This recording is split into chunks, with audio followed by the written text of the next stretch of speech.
This meeting has been posted and announced in accordance with Chapter 231, PL 1975. Mr. Palladino, could you please call the roll? Absolutely. Trustee Dattis. Here. Trustee Darrow. Here. Trustee Jacko. Here. Trustee Velez is not here. Trustee Williams. Here. Vice President Benamini. Here. The New Jersey Open Public Meetings Law was enacted to ensure the right of the public to advance notice of and to attend meetings of this board, except where specifically exempted by law, at which any business affecting their interest is discussed or acted upon. In accordance with the provisions of this act, the Board of Education has caused notice of this meeting to be published by having same advertised in the Belleville Times.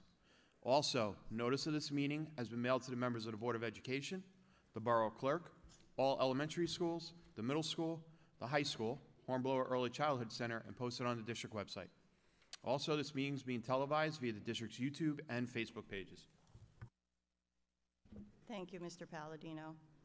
Motion to approve the minutes from February 27th, 2023, both closed session and public session. Is there a motion? Motion. Second. Second. All those in favor? Aye. Aye. Any opposed? Okay. Good evening. Mrs. Jody Velez is our student government representative. Would you like to give us your report first? Yes. Hello, everyone. In old news, the student government hosted their annual Lucky Basket on March 6th to March 10th. Students had the opportunity to purchase tickets and win a raffle for the basket that they bought. The student basket contained many items such as a prom ticket, a full set of nails done by Nails by Angela, merchandise, Dunkin' gift cards, tote bag, Amazon gift cards. Faculty also had the chance to participate in the raffle, and their basket contained Target gift cards, spray tan gift card, tote bag, Dunkin' gift card, thank you cards, and soap. The very first Belleville High School fashion show, hosted by the Fashion Club, was March 8th, where students showcased their outfits for the theme of Hollywood glam, and their outfit had many sorts of expressions. This event was the first of its time, and it's planned to be an annual event going forward. It was a huge success, and the students had a great time. Sponsored by the sophomore class, they hosted their March Madness basketball tournament that took place on March 16th from 7 p.m. to 9 p.m. The cost was $5 per participant, and the students battled for championship prize. Theater Arts Company and the cast, crew, and pit hosted their annual show of Evita. This 3-day play from March 2nd to March 4th had an incredible run and turnout. The class of 2023 valedictorian and salutatorian has been released and announced. The class of 2023 valedictorian is Michaela Andrade, and the salutatorian is Bianca Reyes. Congratulations. The Animal Rights and Advocacy Club held a day in which they allowed the members of their club to meet a group of Krogers for sale, and it brought smiles throughout the room. In new news, senior superlatives have been nominated, and we will be holding the vote in 2 days. These will be included in the yearbook, and it should be done by April. The freshman officers will be holding a bake sale outside of the lunchroom during 5th period this week, on Wednesday, March 22nd. And the proceeds are going to go to the Apostles House Women's Shelter in Newark, New Jersey. Game show night is happening tomorrow at 7 p.m. in the Connie Francis Theater, with recreations of some of the TV's all-time classics. Tickets are $5 at the door, and you can be chosen for a chance to win great prizes. Lastly, the Belleville High School National Honor Society will be selling candygrams next week for $2 from the 27th to the 31st. Please see a member or officer to purchase a bag full of sweet treats. Thank you. Thank you for your report, Ms. Jody Velez. Moving on to items presented by administration. First, Dr. Tomko, I think there's some presentations this evening. Yes, Madam Vice President, we do have a few presentations, but first, this is a very packed house. So welcome, everyone. It's great to see all of our young students here tonight and our teachers who really are the backbone of our district. So now that we have an audience here with your parents and our administrators and everyone's here, I take this opportunity to just thank all of our teachers and administrators, staff members, administrative assistants, and this board for all the work that you do every day. I think it goes unnoticed sometimes, all the stuff in the back scene, that happens behind the scenes. So thank you very much. We really appreciate it. I know these children are thriving because of all of you. I was just talking to the board about it a little bit in closed session. I said, we were a district that had been through a lot, especially financially, before I got here in 2015, and that we saw so much growth, especially academically. Maybe the numbers, aren't as high as everyone else at the time, but we were making a lot of growth, which we'll see tonight on some of the numbers that I'm going to be presenting to you this evening. But then we got hit with COVID, and now we're starting over, right? So again, sometimes it's not a bad thing, but with the team that we have here, with the parents and the support that we have here, there really is no place better. So thank you, everyone. We appreciate it. But since we do have such a captive audience of young children here tonight, we first want to honor those individuals who've gone above and beyond this year in our classroom and in our buildings for academic support systems. And those are our Governor's Educators of the Year. So that's why we have a lot of teachers here tonight to celebrate their colleagues. And we're going to get started with that. So I'm going to call up our first, come down there with me. Our first building will be Heck, and that's Ms. Sharkey. Ms. Sharkey, you're going first.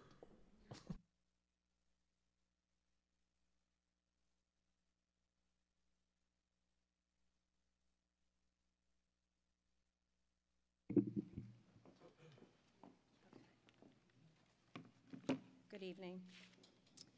Last year at this meeting, can everybody hear me? Okay.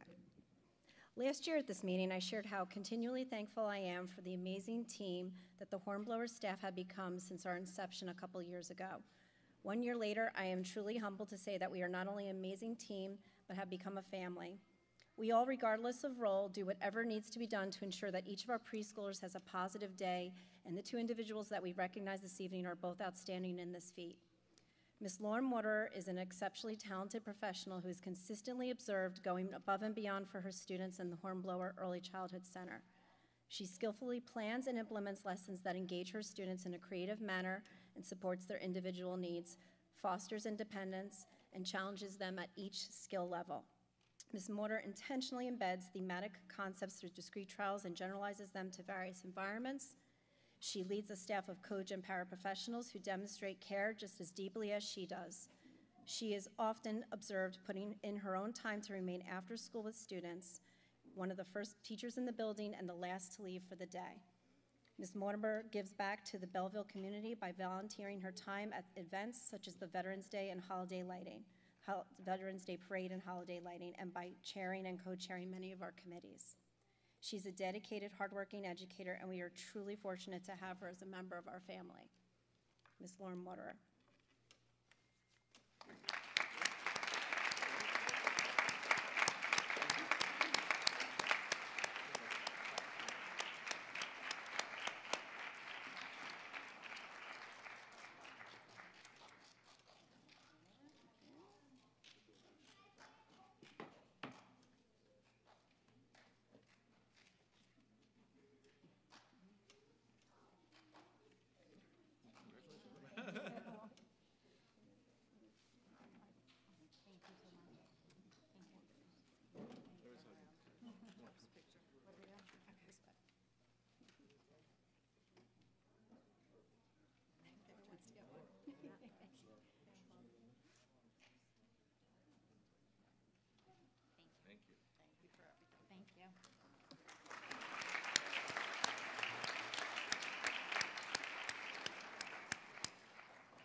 Okay, our next individual, Mr. Josh Martinez, does so much for Hornblower that I actually have difficulty framing where to begin.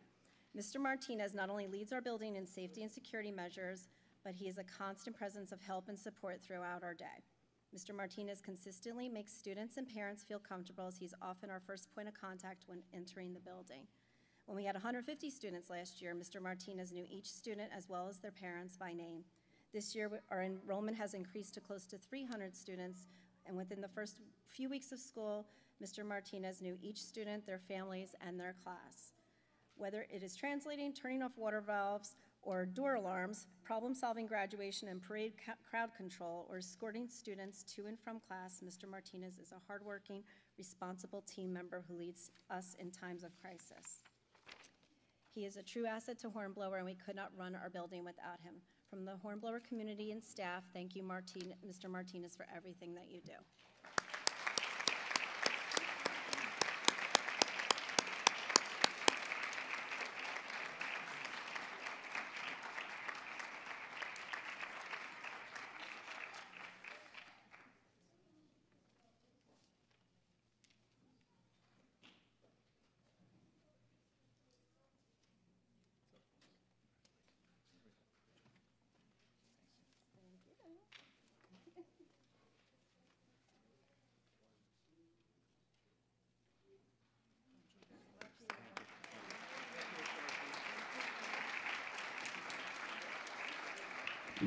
School 3, Ms. Ranieri.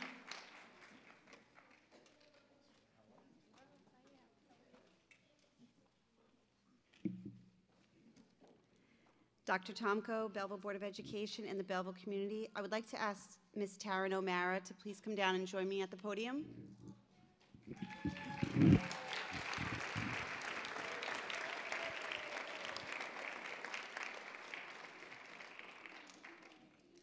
I couldn't do this without you right by my side. So Ms. O'Mara is one of School 3's kindergarten teachers. In addition to that role, she is also the RTI coordinator, a member of the school safety and climate team, and volunteers her time to be a part of many school events and activities.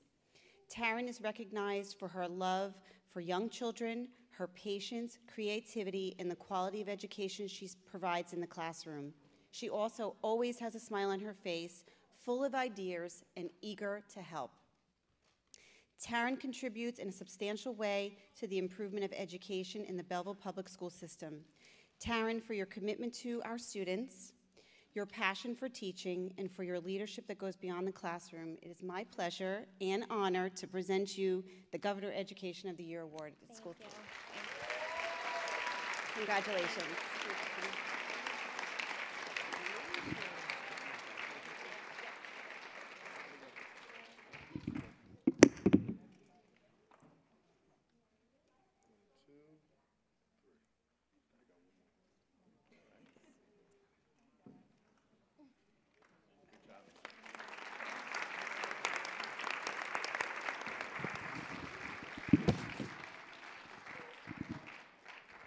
Okay, next for School 3, I'd like to invite Miss Veronica Gonzalez to join me at the podium.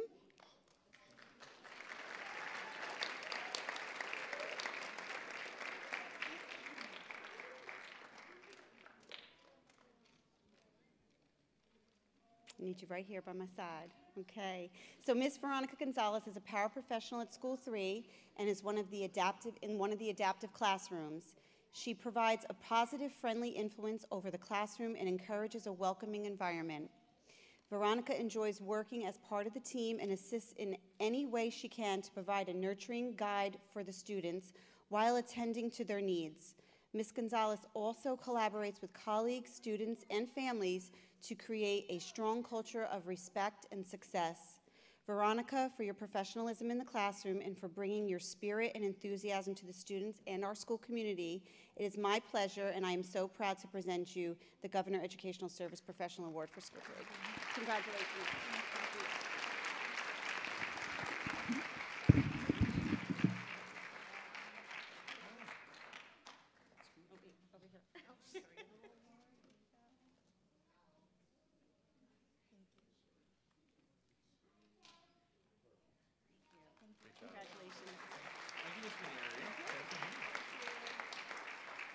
School 4, Ms. Cavallo. Ms. Cavallo.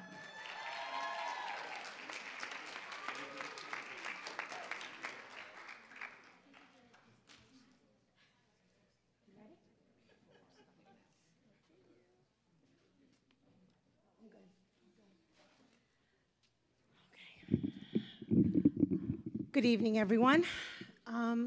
Let me begin by saying thank you to my beautiful staff. They're all here supporting their colleagues, so I thank you so much, School 4. You're a family. With that, I'd like to bring up our one and only Jane Peruso. Come on up, for governor's teacher.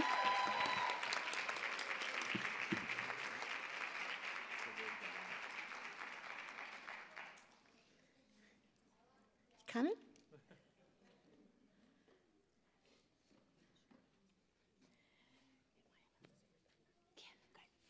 Okay, I asked her if I was allowed to say she's having a baby. Okay, we're having a baby, so I was nervous. Our School 4 family is growing in leaps and bounds. With that, Jane, I met Jane many years ago, seems like forever, when she walked in, and a nervous wreck, and how am I going to do this, and what am I doing, and here we are. She is an amazing grade 6 teacher, passionate, compassionate, loving, caring, very strict, very structured, and I really can't imagine a better colleague than you. You are an amazing human, and School 4 and all of our children are so lucky to have you. I really don't know what our grade 6 would do without you. So congratulations, my love. You deserve that and more.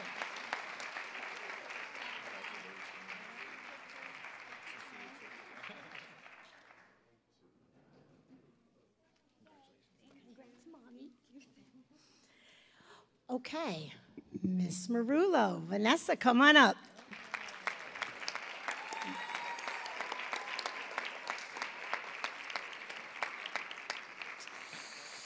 I know. My Miss Marullo. Oh, my Miss Marullo. Yeah. So, Miss Marullo is our school counselor, but she's so much more than that. Oh. You are an amazing person. You have done absolutely everything possible for our children, for our staff, as we all know, and me. I really, truly don't know how we would have gotten through the last couple of months without you, your support, your kindness, just everything about you. Not only are you my colleague, you are such a good friend to all of us, and you deserve so much. So we love you. We love you too, Jane. And you so deserve this so much. Thank you. Thank you for everything.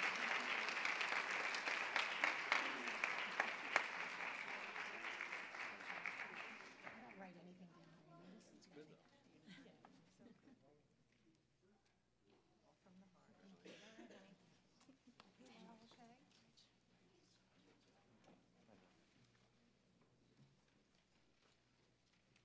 Thank you, Ms. Cavallo. Give her a round of applause. All right. School 5, Ms. Gilligan.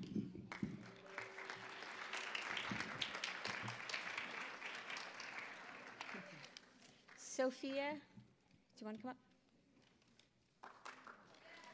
Sophia. Oh, there you go. Listen. Okay. Sophia Piano is our ELL teacher, our tech advisor, and our test coordinator at School 5. That's some heavy lifting. Sophia, during the nominating process, there's always a common thread or like a theme that comes to light about the nominee. Your colleagues wrote many nice things about you, but 2 specific qualities kept coming up.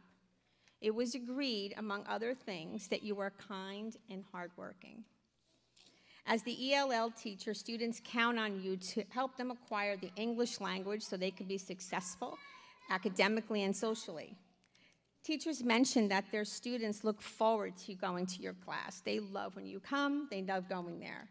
They say, your colleagues, that you make students feel special and loved. as an observer in your classroom, I would say they are spot on, as I just recently witnessed students eagerly raising their hands, not only to answer questions and participate, but to ask questions and share stories about themselves. Your students feel confident to take risks in your classroom because you genuinely care about them and they know this. You care about their education and their feelings as well. As our tech advisor, you're always helping students with Chromebooks. You're also invaluable to teachers when they have tech problems as well. You are instrumental in helping make their lives easier by navigating new programs, sharing tips and shortcuts, enhancements to platforms. We'd be lost without you. I think you know that. You are known for giving up your time. I wasn't surprised, but teachers were very passionate about the fact that you give up your prep, your lunch. They've called you on evenings, and even on your weekends, you're addressing the needs of, and I thought it was just me. If I knew everybody else was doing it, I wouldn't have done it, but she's always answering questions on her free time. So for these reasons and many more, congratulations, Ms. Piano. You are the 2022-2023 Governor's Educator of the Year. We love you. Thank you.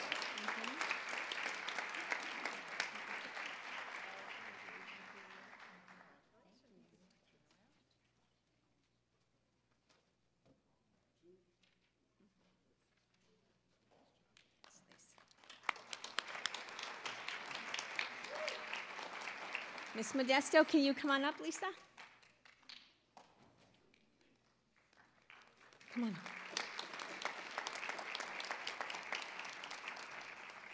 Lisa is our paraprofessional in our K-2 special education classrooms.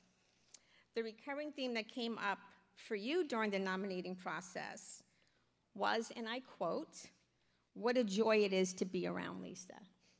I agree with that. So true. Lisa is always one of the first people in the morning. I know because we bump into each other in the kitchen as I'm making my tea, and she's always the first one there.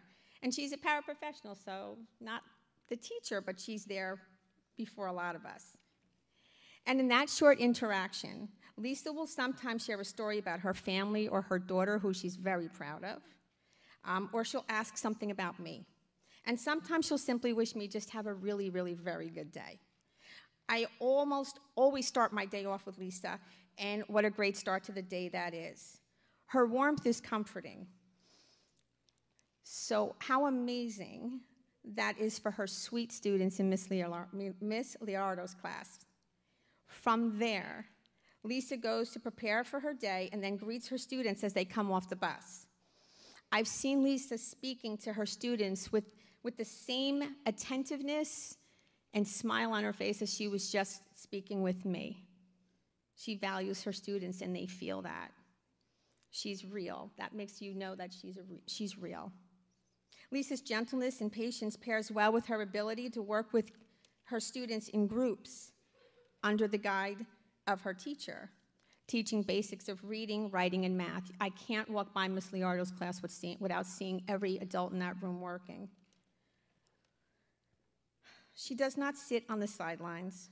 During another part of the day, Lisa's on the schoolyard keeping all her students and others safe while playing on the schoolyard, and that job sometimes is just as hard as the academics. Lisa, for your dedication, your work in the classroom, and for your positive and friendly disposition with everyone, you are our Educational Service Professional of the Year. Congratulations.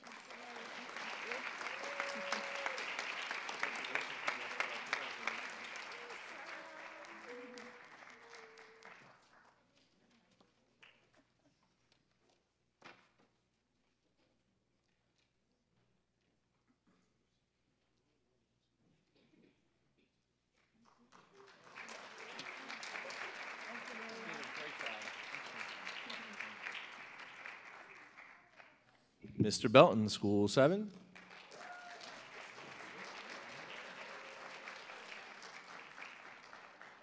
Good evening, everyone. I just want to thank first and foremost Dr. Tomko and the Belleville Board of Education for allowing us this opportunity to express our gratitude to these amazing educators, and especially two of our recipients here today for school number 7.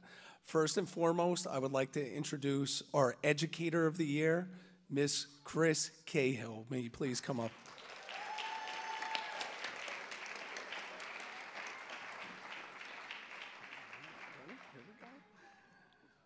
Okay, now when we first came to Belleville 5 years ago, I told Miss Cahill she was my first round pick.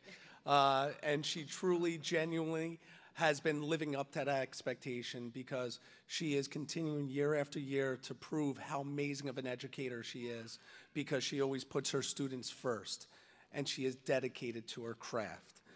Miss Cahill is our 6th grade ELA and writing savant at school number 7 that displays unparalleled commitment to her students to help them reach their potential and beyond, both inside and outside the classroom, as acting as a mentor, because she models for her students to become great people on top of being educated learners as well for higher education.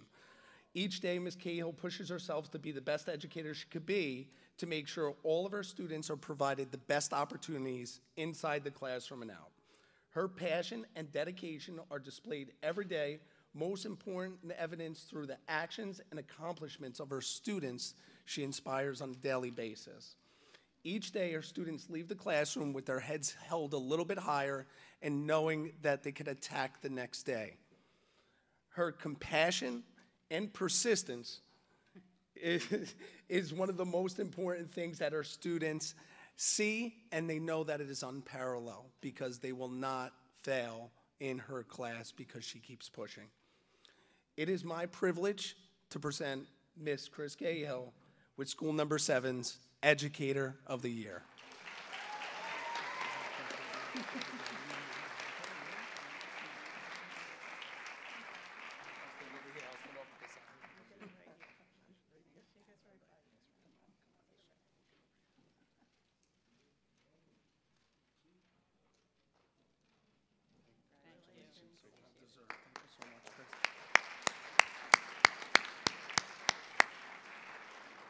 And now, can I have Miss Sharon Stavali come join me up front, everyone?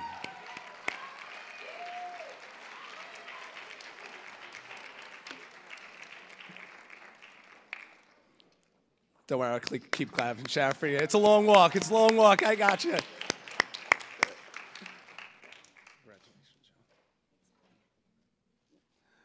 Now, this woman standing up here is an extremely dedicated educator, and she is extremely passionate about what she does. She stepped into a role this year that was completely uncharted territories. Here at School Number 7 and within the Belleville District, we started our RTI program. She is our RTI coordinator, and this was a Herculean standpoint for her to take on because I knew from day one she is extremely passionate about making sure the students get what they need. And this is a position where she stepped up, and it is showing immensely how much she cares about our students and providing them the support that they need through the RTI program. Now, with this initiative, there is no amount of time that you could dedicate more so than Ms. Stavali. Ms. Stavali, to the endless emails, to the parent meetings, to the late night phone calls with our interventionist, Ms. Nicole. It is very important we understand the dedication that goes into this. Not only that, but the students are receiving the support that they need to be better every single day in the classroom because of this woman standing to the left of me. It is very important what she does on a daily basis. There are no lengths too great that Ms. Stavali would not go to help her students receive the best possible education to become lifelong learners. It is my distinct honor and privilege to be working alongside such a dedicated professional educator such as yourself, who always places the students first. Not a day goes by that Ms. Stavali does not influence a student's life with her commitment to her craft. She is constantly motivating students to utilize their potential and their problem-solving skills to strive to maximize their personal strengths. Ms. Stavali's goal is to create an environment that is conducive to one learner at a time, to making sure they get the support that they need, and it is assured that they will succeed. It is my distinct pleasure and honor to have Ms. Sharon Stavali be our Service Professional of the Year at School Number 7 for our RTI.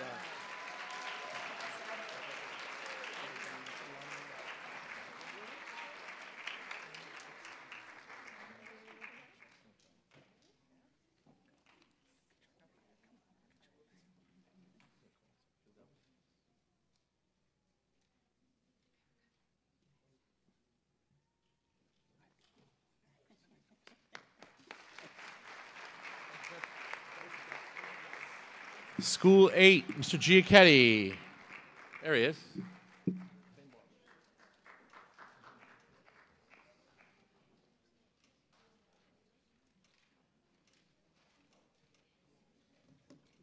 Hello, everyone. I'd like to thank the Board of Education and the Belleville School community for being here tonight to honor these amazing educators in our district. I'd also like to thank everyone that makes up our School 8 community for everything you do every day for our students. We would not be able to support, educate, and care for our students without every person in our building. But tonight we're here to celebrate the accomplishments and contributions of two members of the School 8 community. First, I'd like to call down our Governor Educator of the Year, third grade teacher, Ms. Shannon Mulvaney.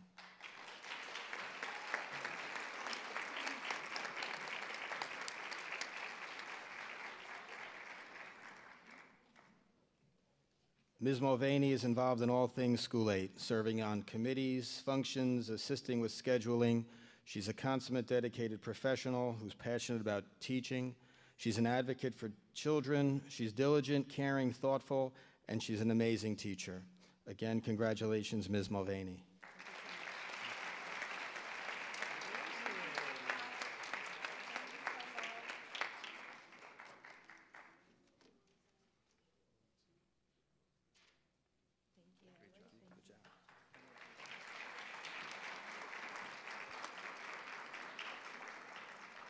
Next, I'd like to call down our Educational Service Professional of the Year, Ms. Emily Pepe.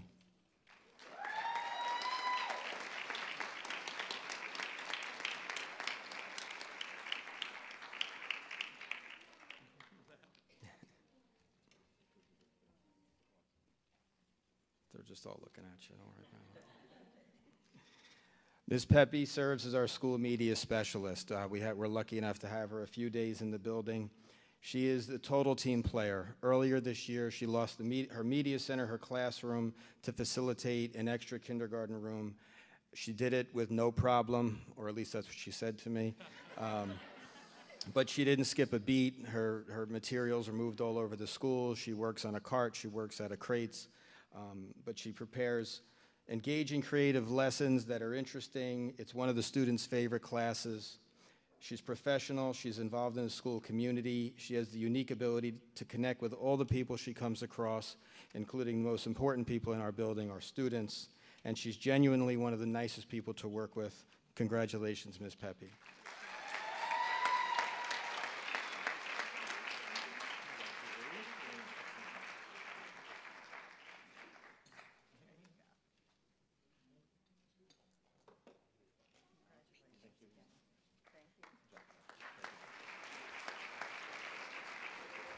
Mr. Joe Rotunda, School 9.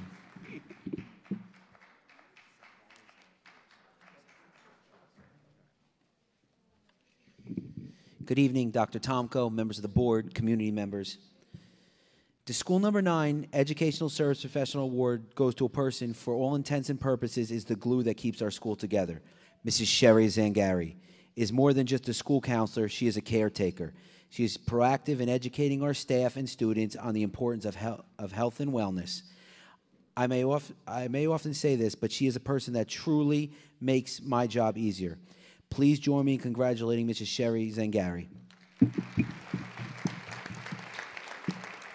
Unfortunately, Mrs. Zangari could not be here with us tonight, so I am accepting on her behalf. Thank you.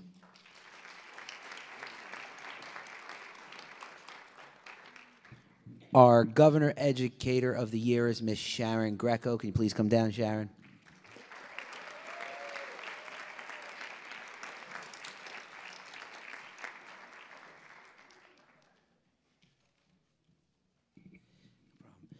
Our teachers are truly special people, which make their roles in society extremely impactful. This time of year is a great time to remind ourselves just why our teachers are so important to the individual as well as the entire learning community. I am here because of a teacher, and I am sure each and every one of us has at least one example where a teacher impacted us, which led to positive events in our lives taking place. The Governor's Teacher of the Year Award for School Number 9 is presented to second grade teacher Mrs. Sharon Greco. Sharon, like so many other teachers, is dedicated, caring, and nurturing to her students. She assists with many community projects for both the school learning community and district. Sharon takes pride in her work and is never afraid to think outside of the box to advocate for her students. Sharon is also a dedicated mother and wife, and it has been a privilege to watch her grow as an educator over the years. Please join me in congratulating the 2023 Governor's Educator of the Year for School Number 9, Mrs. Sharon Greco.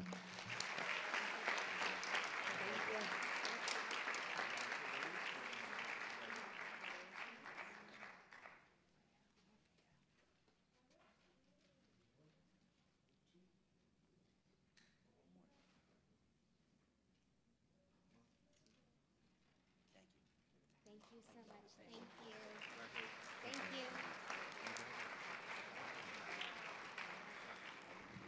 you. And to wrap up the elementary level is Mr. Sullivan, School 10, sneaking up on me.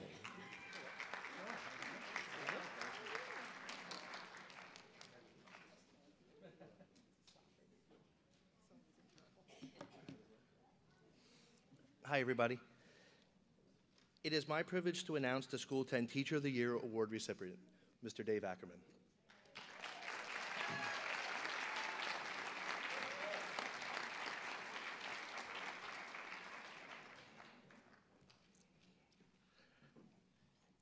This award recognizes an educator who has made significant contributions to the advancement of education and has demonstrated a deep commitment to the success of the students. Dave is an exceptional leader who uses a variety of teaching strategies and resources to engage his students and help them to develop their skills and knowledge. His lessons are always well-planned, dynamic, engaging, and he inspires his students to strive for excellence. His passion for music is infectious. He inspires his colleagues to embrace new teaching strategies. It is also important to note that Dave puts on the best concerts in Belleville. It is my honor to present the Teacher of the Year Award for School 10 to Mr. David Ackerman.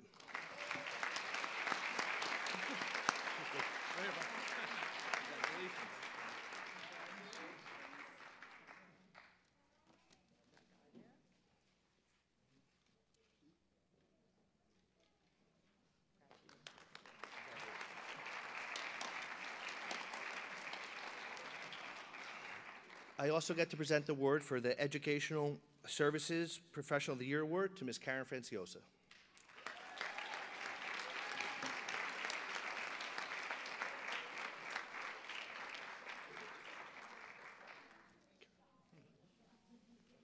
Thank you so much.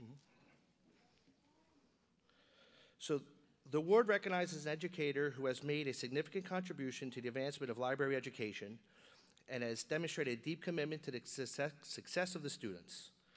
Karen is an exceptional educator who has devoted her career to the promotion of education and lifelong learning. She is an expert in library education and has a deep passion for technology and literacy. Her dedication to the students is truly remarkable, and she goes above and beyond to ensure that the students have access to the resources and support that they need. I am honored to present the Educational Services Professional of the Year Award for School 10 to Karen Franciosa. Thank you.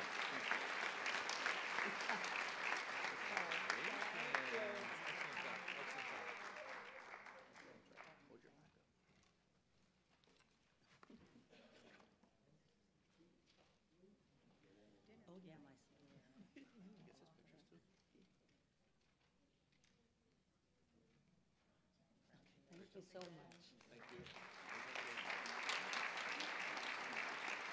Middle school, Mr. Romaine Royal. Mr. Royal, come on down. Hey, Matt. Matt, do you have those other certs that are up there? The other certificates that are up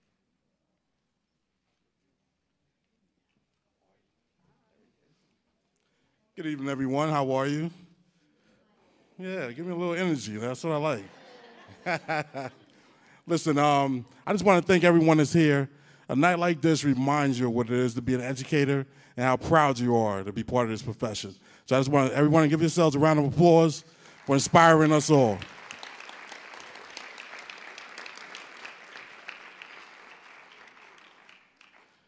You know, every time we do this every year, I try to come up with a little humor. And some humorous situation that I had with the person that I'm about to announce. This year's a little tough because these two are those silent warriors that come every day, do everything you ask them to do. They go above and beyond every day and pretty much stay quiet. So I'm like, man, what am I going to say this time? So for my ESP, Educational Service Professional of the Year, Ms. Jacqueline Onofriel, she is one of those people who gives you that little silent smile and keeps working all the time. And I said, what can I say about her? So I checked back in my emails, and I remember back during the pandemic, my first staff meeting after a couple of weeks. Usually the paraprofessionals don't have to come, but this was the first one that was going to be online. So it was our first Zoom, seeing each other, and it was one of those moments where I didn't really know how it was going to go because it was the first time everybody had to check in through Zoom, and she sent me an email. She said, the paraprofessionals will be included, right? Almost telling me that they're going to be included. So I said, yes, of course. Normally they're not included, but this time they were, and it was the greatest 10, 15 minutes we ever had as far as like when you first went on, everybody was loving on each other. You would think we hadn't seen each other for years, and it had only been maybe 10 or 11 days. So she was the one that inspired that, and she didn't know until this moment. So Ms. Jacqueline, come on down. I just want to talk to you.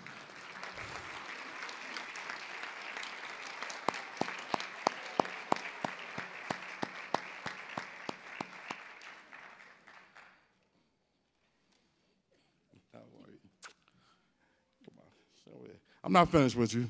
Listen up. Listen, also during that time, over the next couple of months, we actually lost one of our staff members.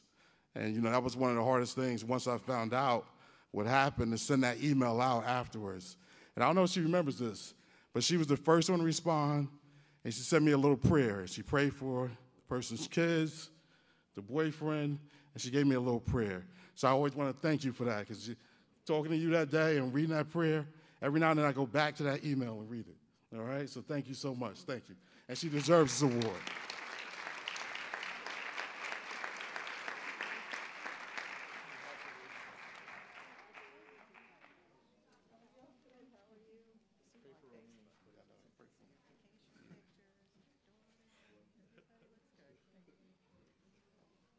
you so much. Congratulations. Oh, yeah, I do it all the time.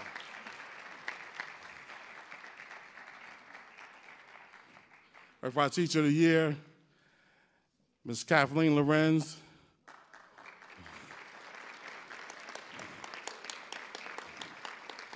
Come on down, Kathleen.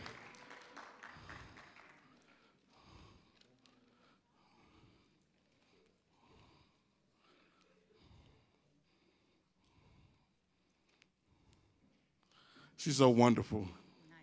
Nice. She said, be nice. Listen, she's a veteran. If no one knows that in the building, she's actually a veteran. And a few years ago, I had the opportunity to do our observation on Veterans Day.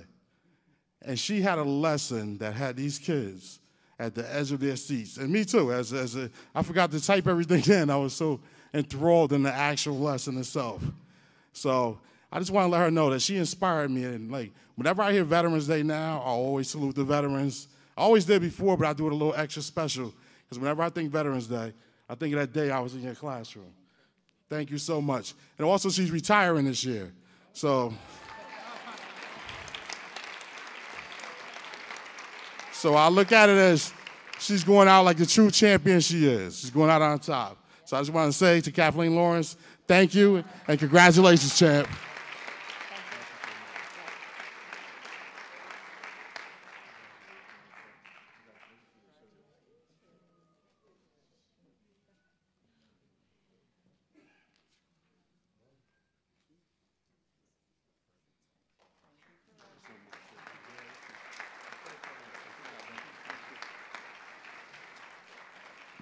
And last but not least, our high school principal, Mr. Caleb Rhodes. Mr. Rhodes.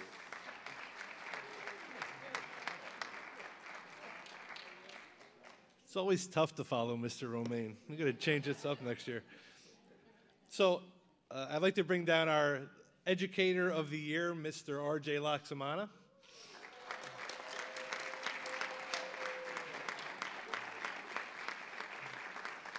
Already just oozing that positivity that we're going to talk about here. So one of my favorite things each morning is to stand outside at drop-off and see Mr. Loxamana's students come up to him outside in the circle, out in front of the school, and just the positive way he greets them every morning with a high five, a smile, and you can tell his students are very excited to get there for the day. He's positive, he's compassionate, he's dedicated. He goes above and beyond to help his students develop in all aspects of their lives, from teaching hygiene to bringing them all around the community to learn various skills that will help them along in their life.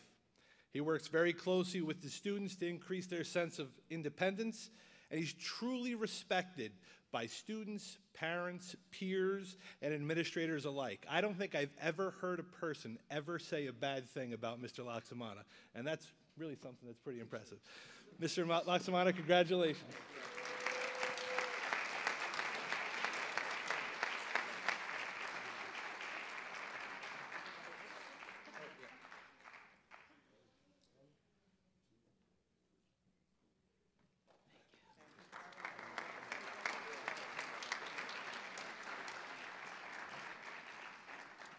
And next, I'd like to bring up our Educational Services Professional of the Year, Ms. Jenna Bedolio, our athletic trainer.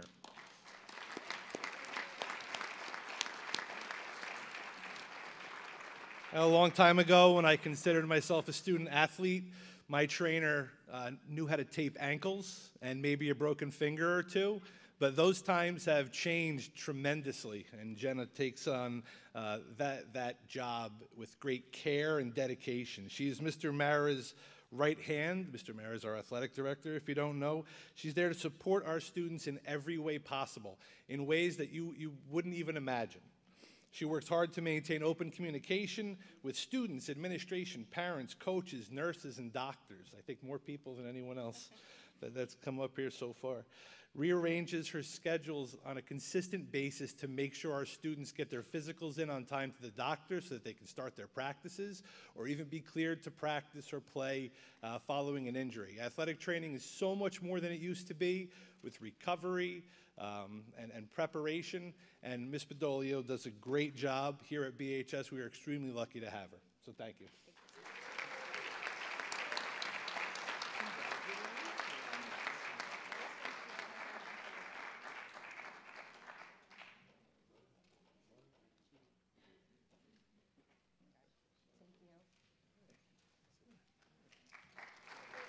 All right, let's give all of our teachers of the years and our support staff, our supporters, a nice round of applause. Congratulations.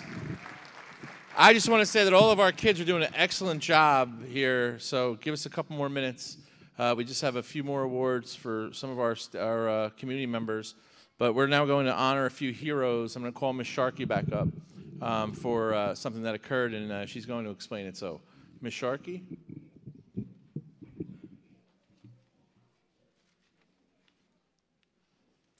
So a couple weeks ago at Hornblower, we unfortunately experienced a preschooler choking while eating their lunch, and the staff and the teacher immediately responded and helped the student, who was thankfully fine, as a quick result, as a response, and the quick result of the following staff members who are here tonight: Ms. Christina Gross, Ms. Michelle Mayer, Ms. Diana Gamara, and Ms. Catherine Morales. Thank you for coming to the aid of one of our students.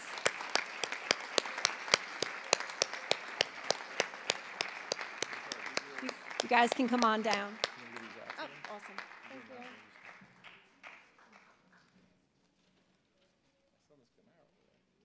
She's here. Thank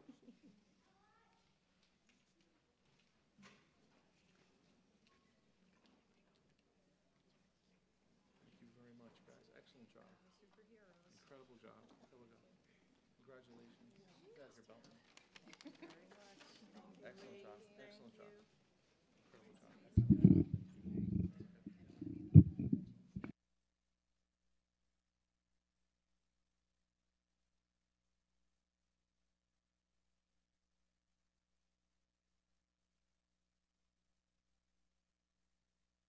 Ms. Demikoff, do you have the poetry? The poetry one?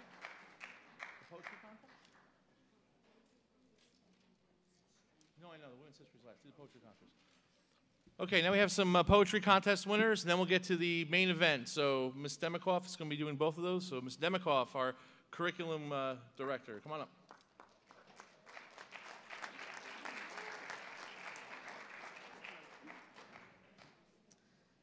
second here.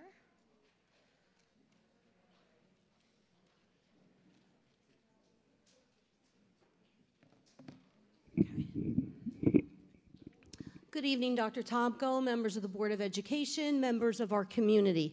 So I'm always so happy and proud to stand up here before you when it's about our kids and our students and our students and our teachers, I mean, and the amazing things and accomplishments that they're always achieving. So the first thing I'd like to announce is that Miss Omerer, who's in our audience right now. Will you stand up, please, Miss Omerer? She's a 7th grade ELA teacher at Belleville Middle School, and she entered some of her students in an essay contest where they had to do a 500-word essay on stomping out prejudice and discrimination. And this contest originated from Seton Hall University. And Sister Rose Thering believed in standing up to injustice, rooting out anti-Semitism, and religious prejudice became her passion and her life's work. She created this essay contest. Sister Rose was determined to do all she could to ensure that the horrors of the Holocaust would never be repeated and that this atrocity would never be forgotten. So I'm very happy to say that 3 of our students next month will be honored and recognized at Seton Hall University, actually on April 16th. Those 3 students are Judah Cook. Judah, will you please come down? Miss Omerer, will you please come up as well? Judah received honorable mention in the essay contest. Congratulations, honey. Way to go. Stay right here, hon. We also have another 7th grade student who received honorable mention, and her name is Raquel Zuniga. Raquel, will you please come down to receive your certificate? Congratulations. And very, very exciting news, Sarah Dusick in 7th grade earned actually 1st place in this essay contest. Congratulations, Sarah. We are so very proud of our 7th grade middle school students right now. Parents, if you would like to come down for a moment and take a picture, feel free.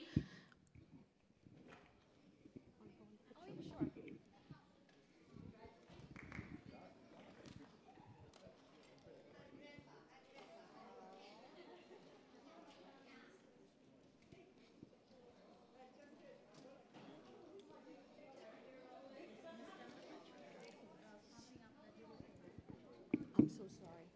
Stomping out prejudice and injustice. Injustice, yes. I'm sorry if I mispronounced it.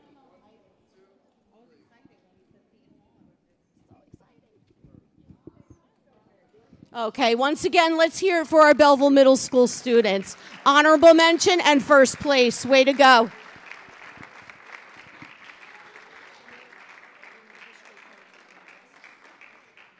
Yes, she's not going yet.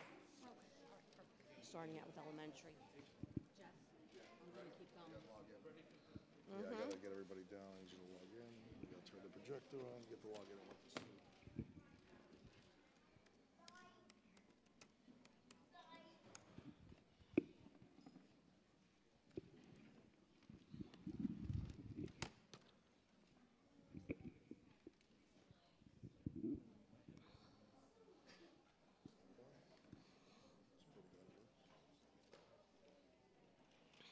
Just waiting for our Google slideshow to boot up. Our teachers and students from some of our elementary schools, our middle school, and our high school put together a really, really excellent women's history presentation for you. I would like to invite School 5, talented and gifted instructor, Dr. Febo. Are you here? Would you escort your students up? There she is. I'm looking over you. Sorry.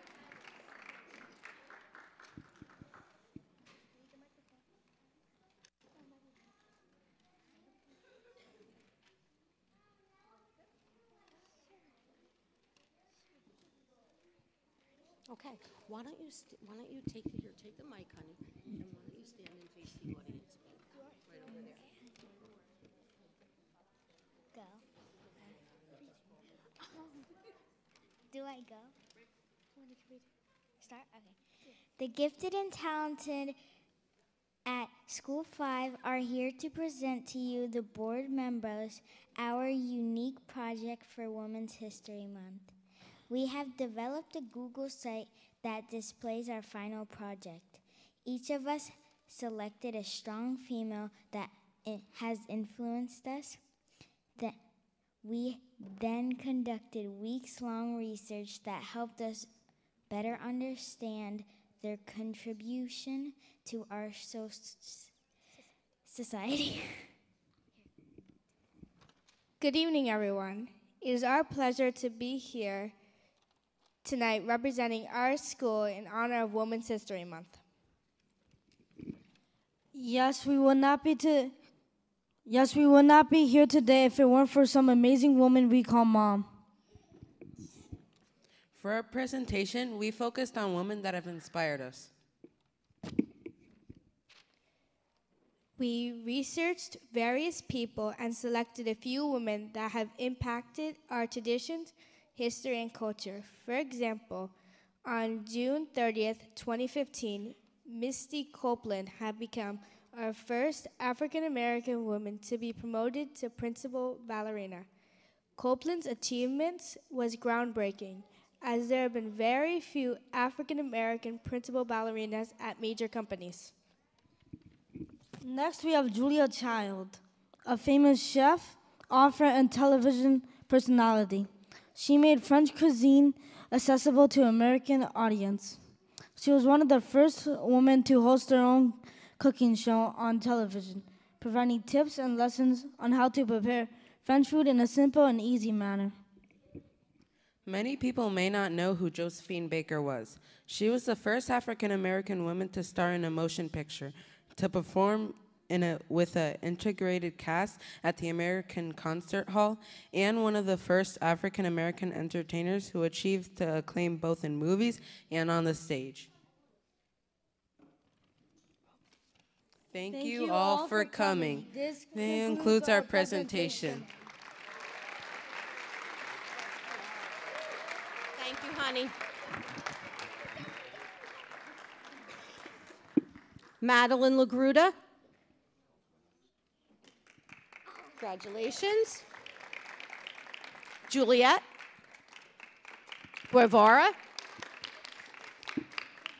Leandro D'Amato Urena. And Joseph Guevara. Congratulations, Joseph. Yes. Parents, if you would like to come and take a picture, please come down now. Students, stand up there again. Go ahead. Dr. Febo, you can get with them as well.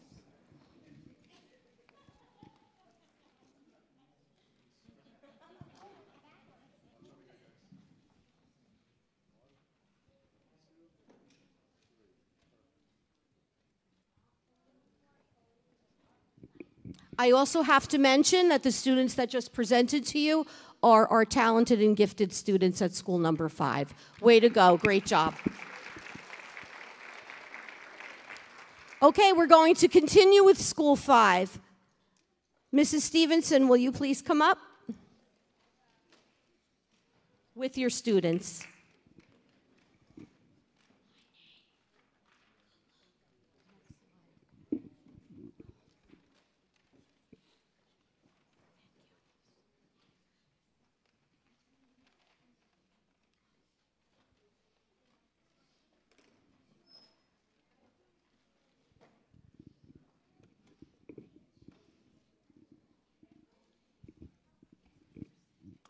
Our students created pop-up boxes related to the famous women in history that they chose.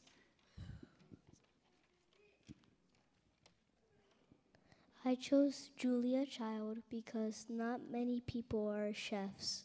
The key things I learned about Julia Child were she was a chef, she cooks on a TV show, she was a chef teacher. Also, she once said, "A party without cake is a meeting." My hope for the future is more people will become chefs.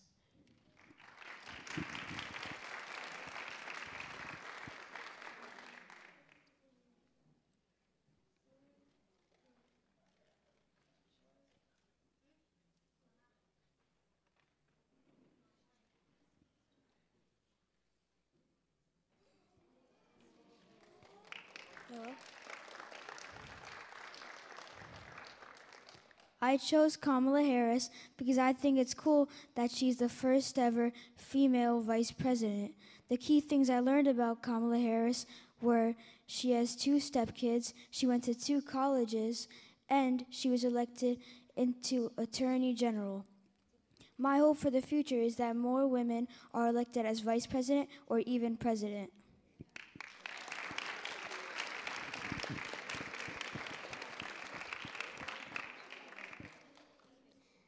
I chose Irene Joliot-Curie because she was an amazing scientist. The key things I learned about Irene Joliot-Curie were her mom was Marie Curie. She discovered radioactive particles which helped the treatment of cancer, and she followed her parents' footsteps and became a scientist.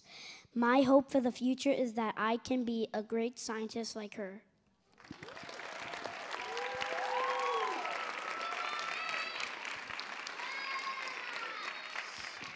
Great job, School 5. Parents, come on down, take a picture, please. Melvin, your certificate, honey? Congratulations, you're welcome, hon. Braden Calderon. Nathaniel Clavijo, sorry, honey. And these are our 3rd grade talented and gifted students at school number 5.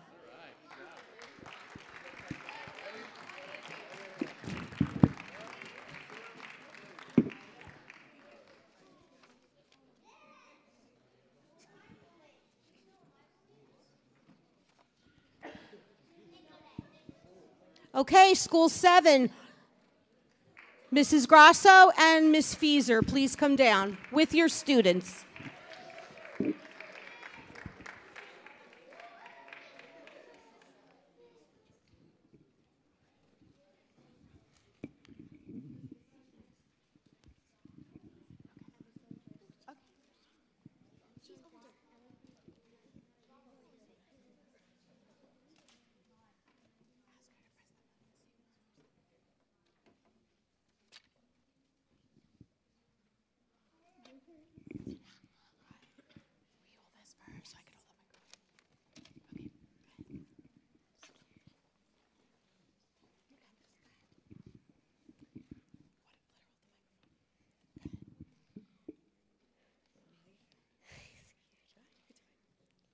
Hi, my name is Emma Lacey from Belleville School 7, and for Women's History Month, I studied Amelia Mary Earhart. Amelia Mary Earhart was born on July 24th, 1897, in Atchison, Kansas. The family struggled financially. Her father was a railroad lawyer, and her mother came from an affluent family. Amelia was a nurse's aide in a military hospital in Canada during World War I. Amelia Earhart became the first woman to fly across the Atlantic Ocean solo. Sadly, she passed away on January 5th, 1939, in her plane when she disappeared on her flight to Howland Island. Her plane disappeared on a 2,500-mile flight over the Pacific Ocean. She was never seen or heard from again.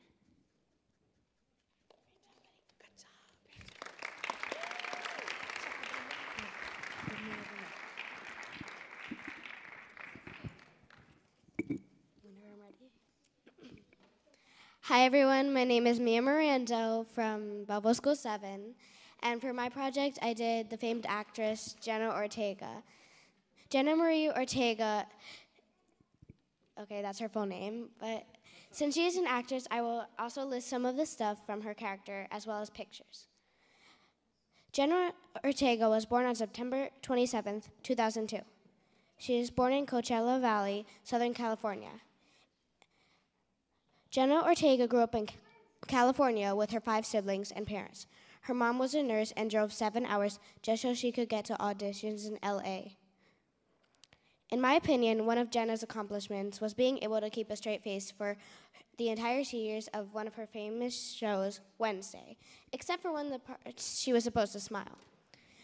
She started her acting career at the age of 9. She was nominated for the Golden Globe. Yes, Jenna is alive. She probably is off somewhere filming a movie or TV show. I think that if Jenna Ortega gave me any piece of advice, it would be to have fun with life. Wednesday, well, this is some information about her character that I chose. Wednesday was unknown where she was born, and it's mostly unknown about her and some things. I also have some pictures that I'll explain. So, and then up here is Jenna's family, and this is a picture of Wednesday, and some more. Some of Jenna's shows and movies that she was in was Wednesday, Yes Day. I think she was a character from Elena of Avalor, one of the younger kid shows. She was also in Iron Man 3, Stuck in the Middle, and some of the movies in the Scream franchise. Here's some fun facts about Jenna Ortega.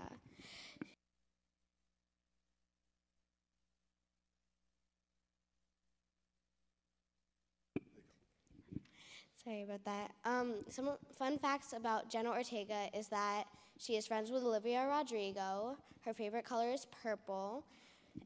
Jenna has a dry sense of humor like Wednesday. Her zodiac sign is a Libra. She couldn't blink in the entire series of Wednesday. And she learned to play the cello and to fence just for the show of Wednesday. She has 2 dogs, Brooklyn and Anna, and obviously she's an actress. She's also obsessed with Stranger Things. I don't know if any of you know that, but she is. Her height is 5'1", and that's my project.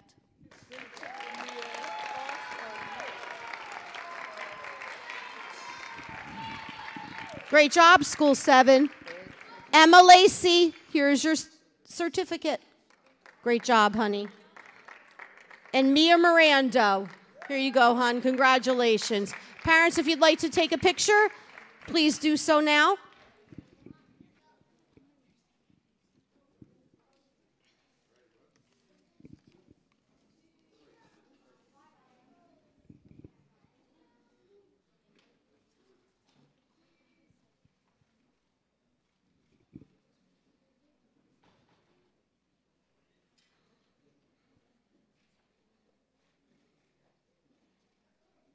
Okay, moving on to school number 8.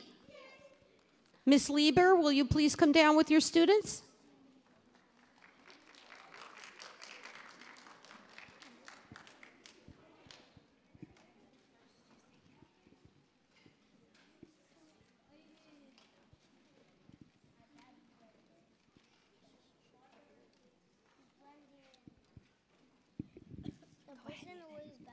Say your name and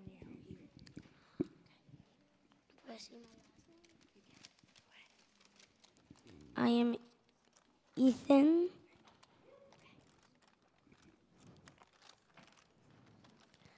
Dorothy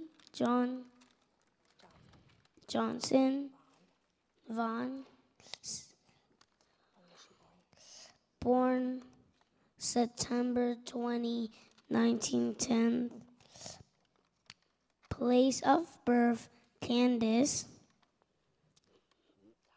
Died November 10th, 2008 in Virginia.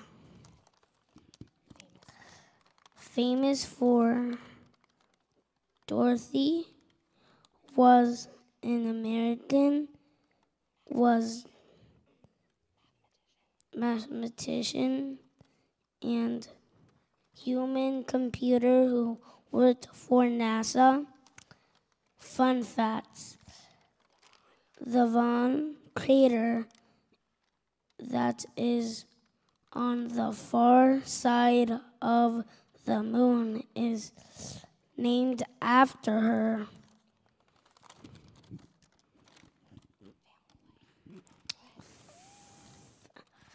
Family life. Dorothy married Harold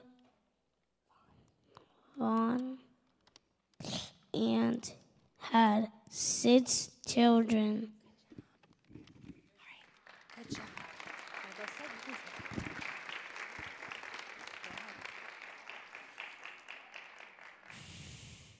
Hello, my name is Angel, and I am studying on Mary Jackson. She was born April 9th, 1921. She was born in Hampton, Virginia, and died February 11th, 2005. She was famous for creating miniature wind tunnels for testing airplanes. And Mary was a Girl Scout leader for over 30 years. She liked helping children in the community. And her family life was she married a sailor in the Navy. They had 2 children, Levi Jackson Jr. and Carolyn M. Lewis.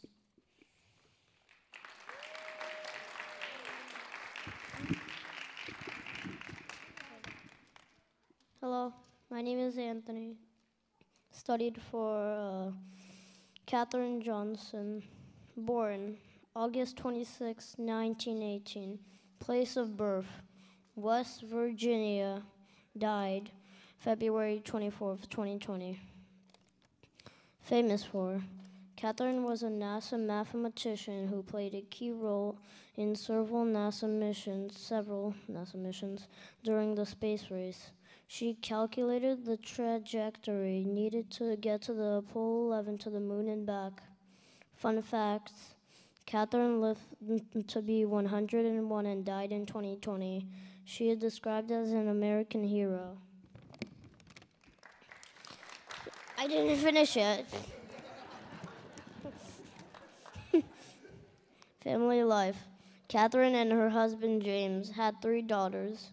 She encouraged her grandchildren, great-grandchildren, and students to pursue careers in science and technology. You're finished. All right.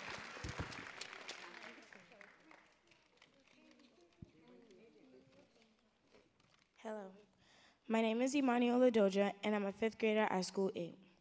The quote that inspires me is from Katherine Johnson, one of the first NASA mathematicians. The quote is, "Once you took the first step, anything was possible." When I read this quote, I see myself achieving my goal, just like Katherine when she became one of the 3 women to figure out the paths for the spacecraft because she believed in herself and she knew if she took one step forward, anything could be possible. When Katherine died on February 24th, 2020, she died as a smart, happy woman because she fought for what she wanted, even though she was treated wrongly as a Black woman. That always followed the rules, but always treated wrongly because of the color of her skin, which is why she inspired me to go for what I want, even when someone is going to bring me down.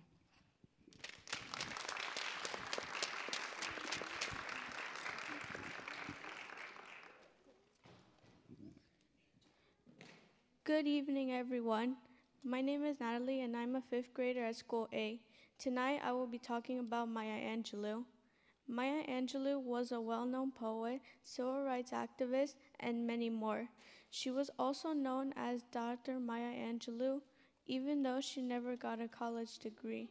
She had a rough childhood, but the story of her life is full of courage, perseverance, and the ability to respond well in difficult situations. She wrote a quote that inspired me. "I've learned that people forget what you said, people will forget what you did, but people will never forget how you made them feel." This quote inspires me to be kind, always have a good attitude, and to be respectful of others. A golden rule my mother taught me is to treat others the way you want to be treated.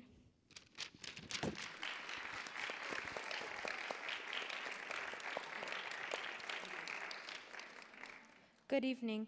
My name is Camila Pastizacalara, and I am a sixth grader at School 8.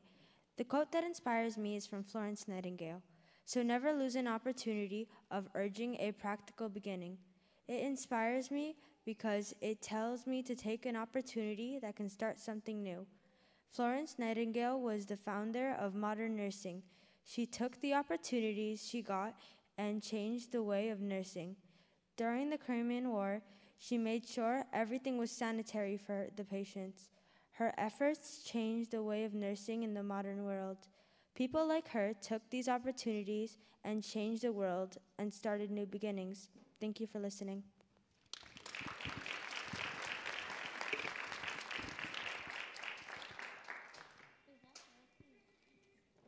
Hi, my name is Angela Galarza, and I am a fifth grader at School 8. For Women's History Month, I will be saying a quote from Dorothy Vaughan. Her quote that inspires me is, "If you act right, you are right." This quote inspires me because it is unique and thoughtful. It reminds me when people were sexist, and those who weren't sexist were the ones who were acting right. Dorothy Vaughan was NASA's first African-American manager and scientist.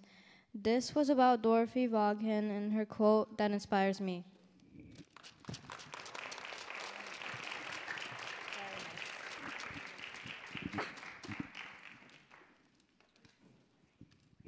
Okay, thank you, students at school number 8. Please come and get your certificate. Parents, you can also come down to take a picture at this time. Angel Dietrich. You're welcome, honey. Ethan Velez. Here you go, Ethan. Congratulations, honey.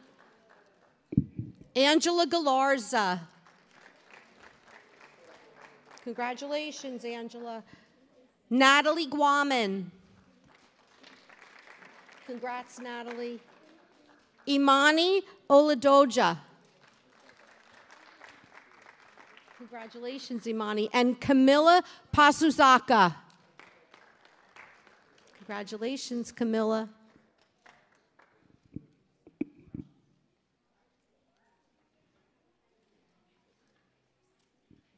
Thank you, school number 8.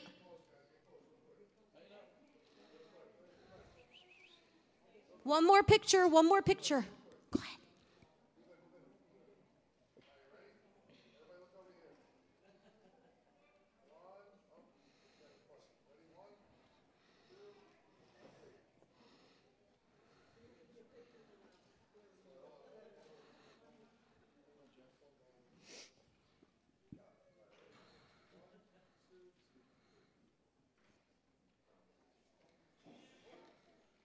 Thank you. Moving on to school number 10. Mr. Ackerman, will you please come down with your students?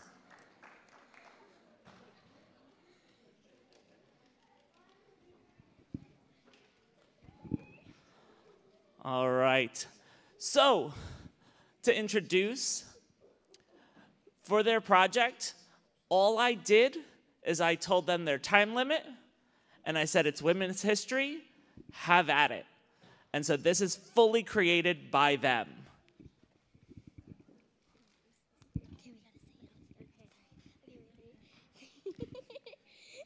Okay, 3, 2. Okay. Women's History Month by Araceli Rosario, Annalise Fuentes, and Joy Ibrahim. I chose Amelia Earhart for one of the people I'm doing in this project. Amelia Earhart was born July 24th, 1897, and died January 5th, 1939. Amelia Earhart is famous because she became the first woman to fly solo across the Atlantic Ocean. I chose Ada Lovelace for one of my people. Ada Lovelace was born on December 10, 1815. She died on November 27, 1852. Ada Lovelace is popular for being the first computer programmer. Anne Frank is my second person that I chose. Anne Frank was born on June 12, 1929. We have not figured out when Anne died, but all we know is that she died between the first and last day of March in 1945. Anne documented her experiences about hiding in an attic in a diary during the Holocaust.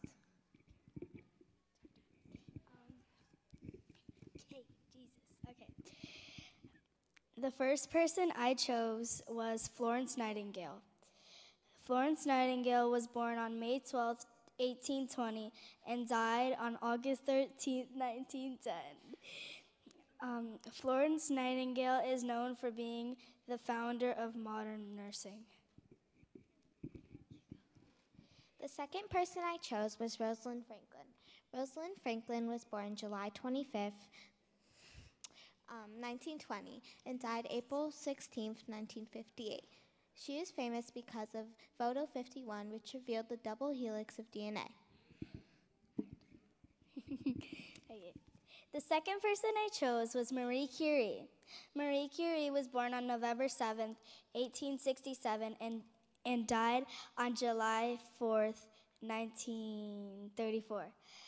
Marie Curie is best known for discovering radium and polonium.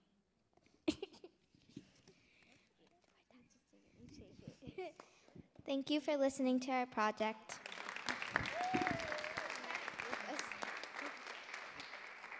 And I have to know, did you guys get together and coordinate the yellow? Because you look adorable.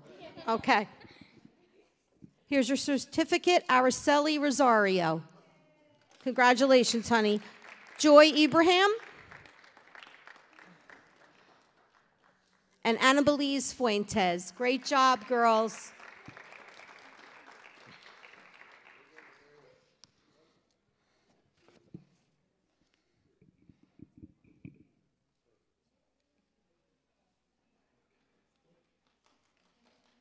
Okay, Belleville Middle School.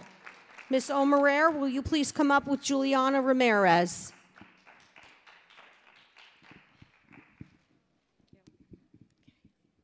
Hi, good evening, everyone. This is Juliana, and she will be reading a poem that she wrote that is dedicated for Women's History Month. Thank you. Compose original poems inspired by the words and thoughts of Praise Song for the Day by Elizabeth Alexander and This Body by Renee Watson.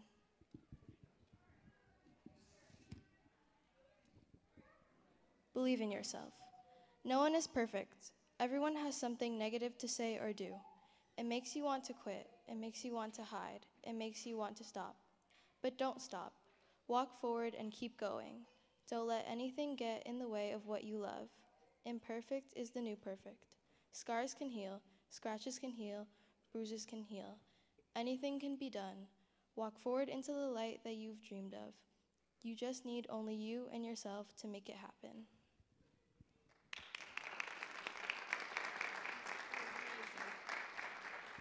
Excellent job, Juliana. Here's your certificate, honey. Beautiful poetry. Thank you. Thank you for sharing that with us.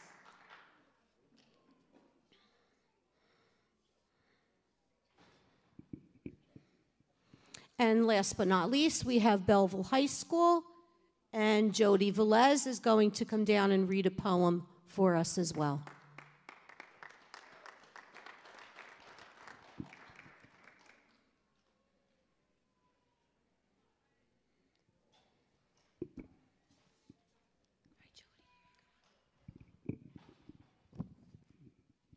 Hi, my name is Jody Velez. I am from Belleville High School. I'm a senior, and I'm going to be reading Still I Rise by Maya Angelou. You may write me down in history with your bitter, twisted lies. You may trod me in the very dirt, but still, like dust, I'll rise. Does my sassiness upset you? Why are you beset with gloom? 'cause I've walked like I've got oil wells pumping in my living room. Just like moons and like suns, with the certainty of tides. Just like hopes springing high, still I'll rise. Do you want to see me broken? Bowed head and lowered eyes, shoulders falling down like teardrops, weakened by my soulful cries. Does my haughtiness offend you? Don't you take it awful hard, 'cause I laugh like I've got gold mines digging in my own backyard. You may shoot me with your words. You may cut me with your eyes. You may kill me with your hatefulness, but still, like air, I'll rise. Does my sexiness upset you? Does it come as a surprise? Did I dance like I've got diamonds at the meeting of my thighs? Out of the huts of history's shame, I rise. Up from a past that's rooted in pain, I rise. I'm a black ocean leaping and wide, welling and swelling, I bear in the tide. Leaving behind the nights of terror and fear, I rise. Into a daybreak that's wondrously clear, I rise. Bringing the gifts that my ancestors gave, I in the dream and the hope of the slave, I rise, I rise, I rise.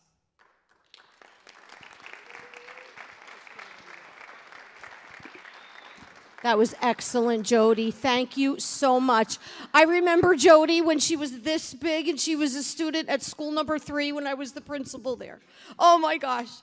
You did such a great job. Congratulations. Congratulations, honey. Let's take a picture. Look, here's Mom.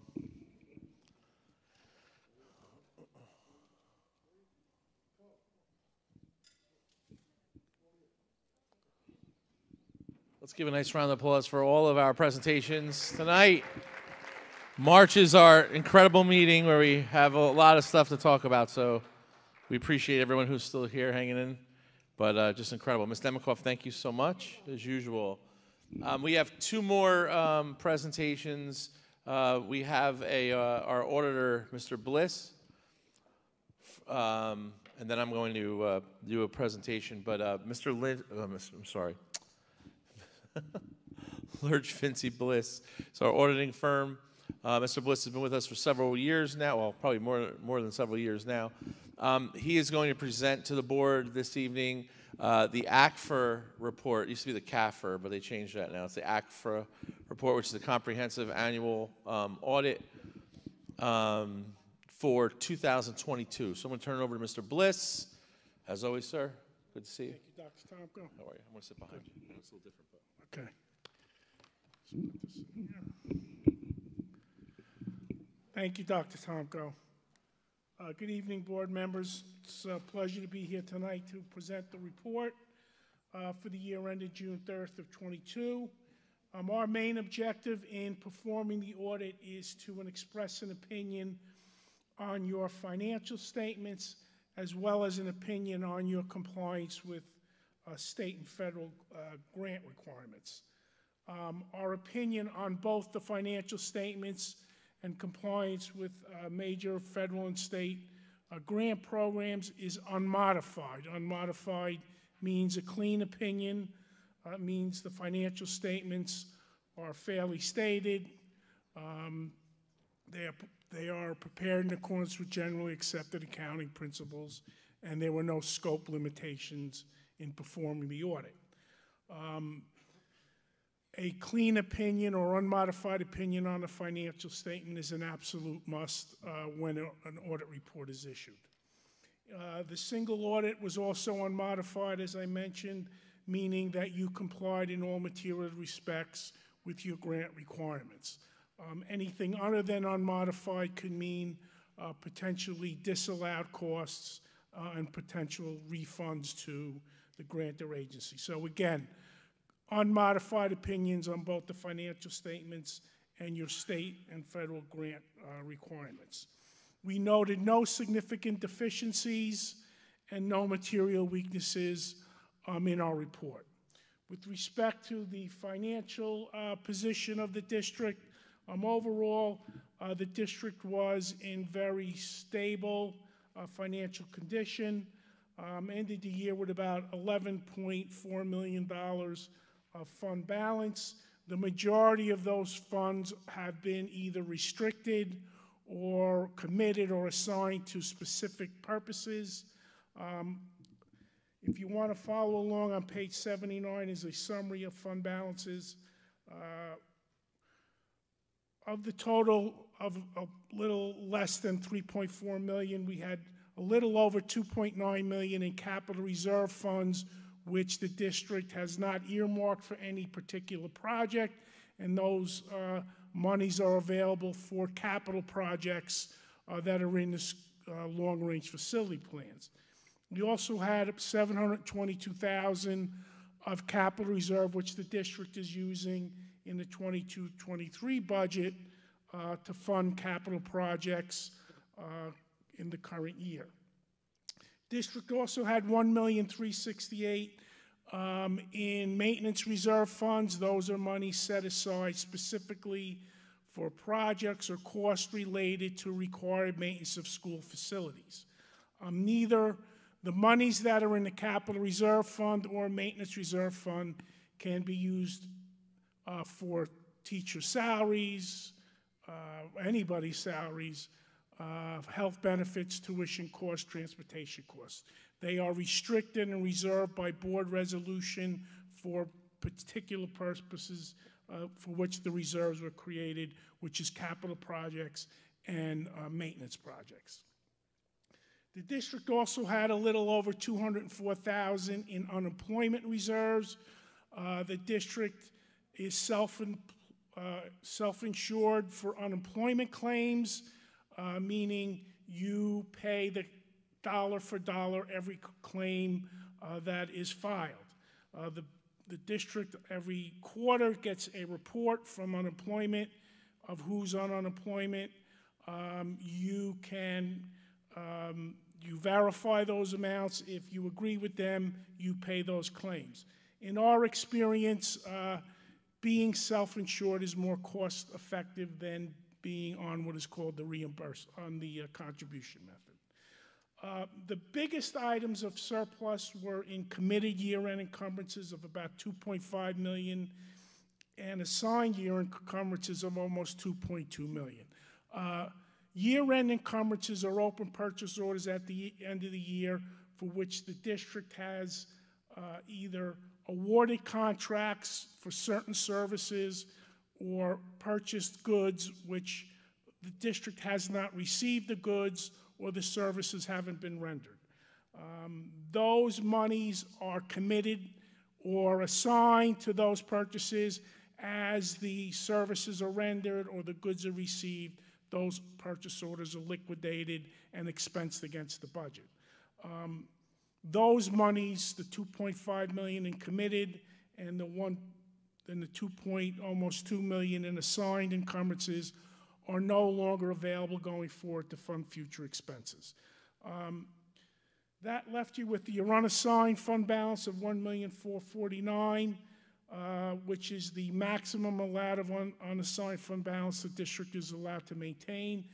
Because you have a state aid advanced loan outstanding, the maximum you're allowed to have is 1.5% of your budget, plus some minor adjustments for unbudgeted extraordinary aid and non-public school aid.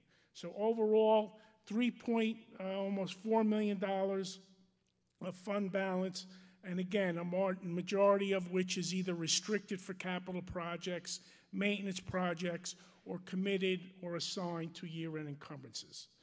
If there's no questions on the financials, I will go to the recommendations in the report. It's in the smaller of the two reports. On page 15 is a summary. We've been doing the audit for roughly about 8 years.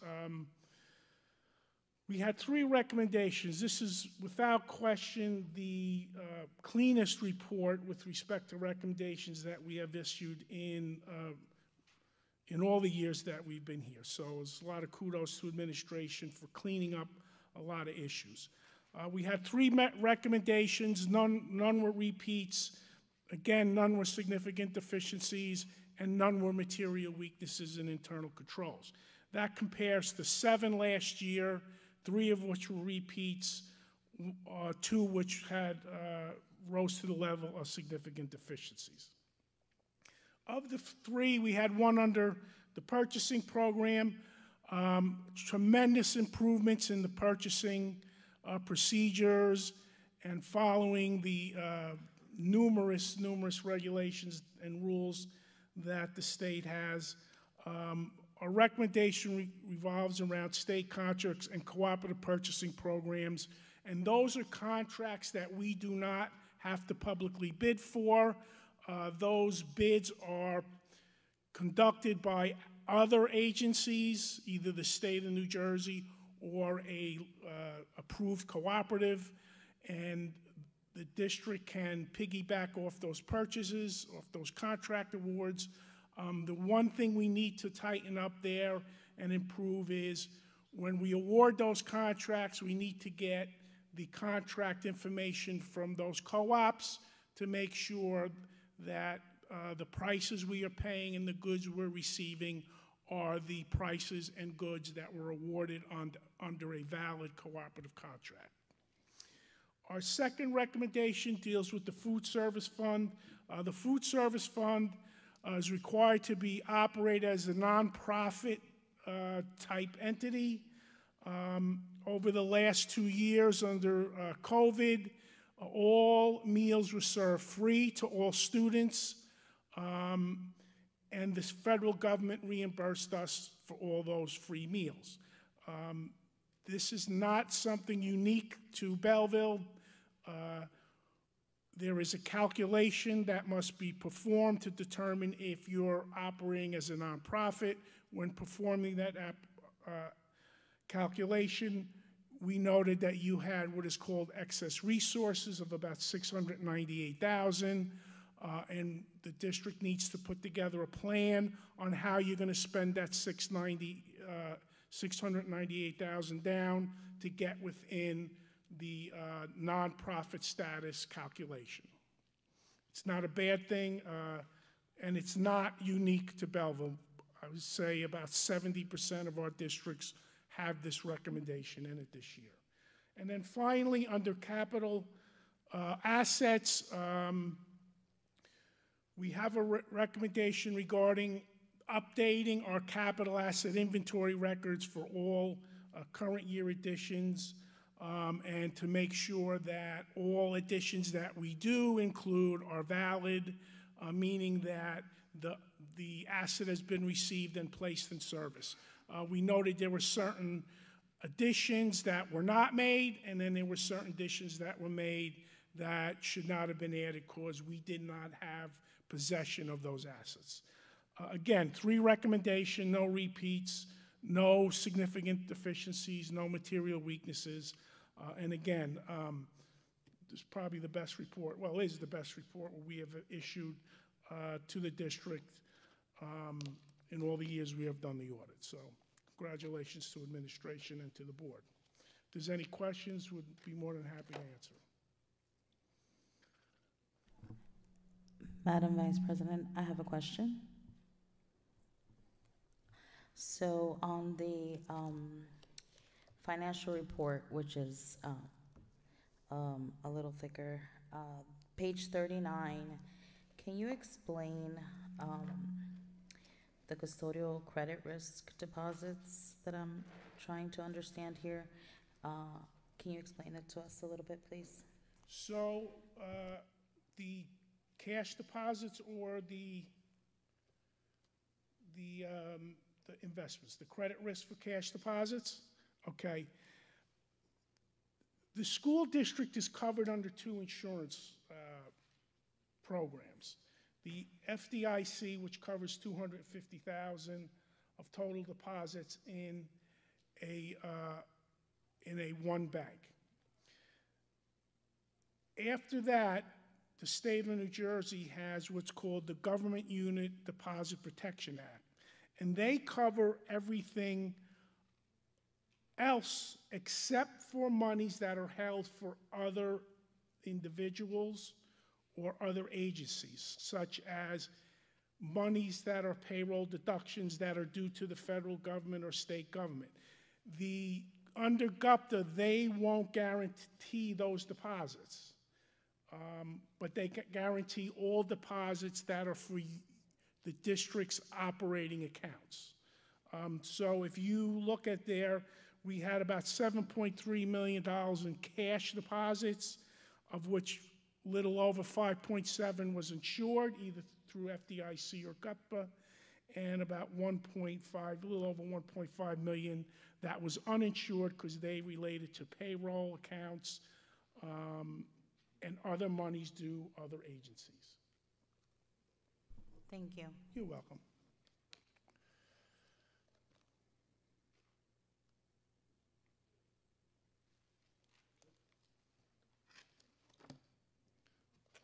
Is that it? Okay. Thank you. Good. Good night. Thank you very much. Hold this up, please. Thank you. Again, congratulations to Mr. Palladino and our business side office there, Board Finance Committee for doing a great job with some of those findings in the past year. Not having any repeat findings is really important. Don't forget, before I got here, when I guess the 2014-15 audit, I think there was upwards of 60, 63 recommendations. So progress, we've come a very long way. But Mr. Palladino, good job. Okay, so I have the last brief report here with regard to CUSAC and our attempt tonight to put forth to the board a CUSAC waiver with regard to instruction and program. It's not an uncommon thing that's happening across the state, for the simple fact that those districts that were in CUSAC review last year had the ability to utilize former scores that were sort of symbiotic, meaning that they were almost apples to apples. Belleville falls in a line of, well, I guess we were just unlucky being chosen this year, along with many other districts, where some of the score data was interrupted by a pandemic. So instead of utilizing old scores with current scores, in the middle of that, the state gives you the ability to file an equivalency waiver. I'm sorry, yes, an equivalency application or a waiver. Excuse me. This is not something new this year for the pandemic. This is something that's been in code for a very long time.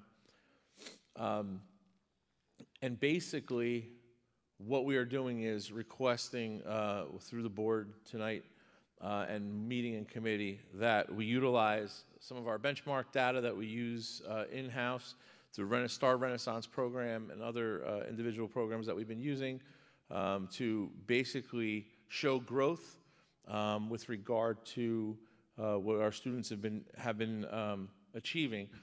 I said this before. We were seeing a lot of growth, and I did share some of those stats last meeting, I believe, with regard to graduation rate, et cetera.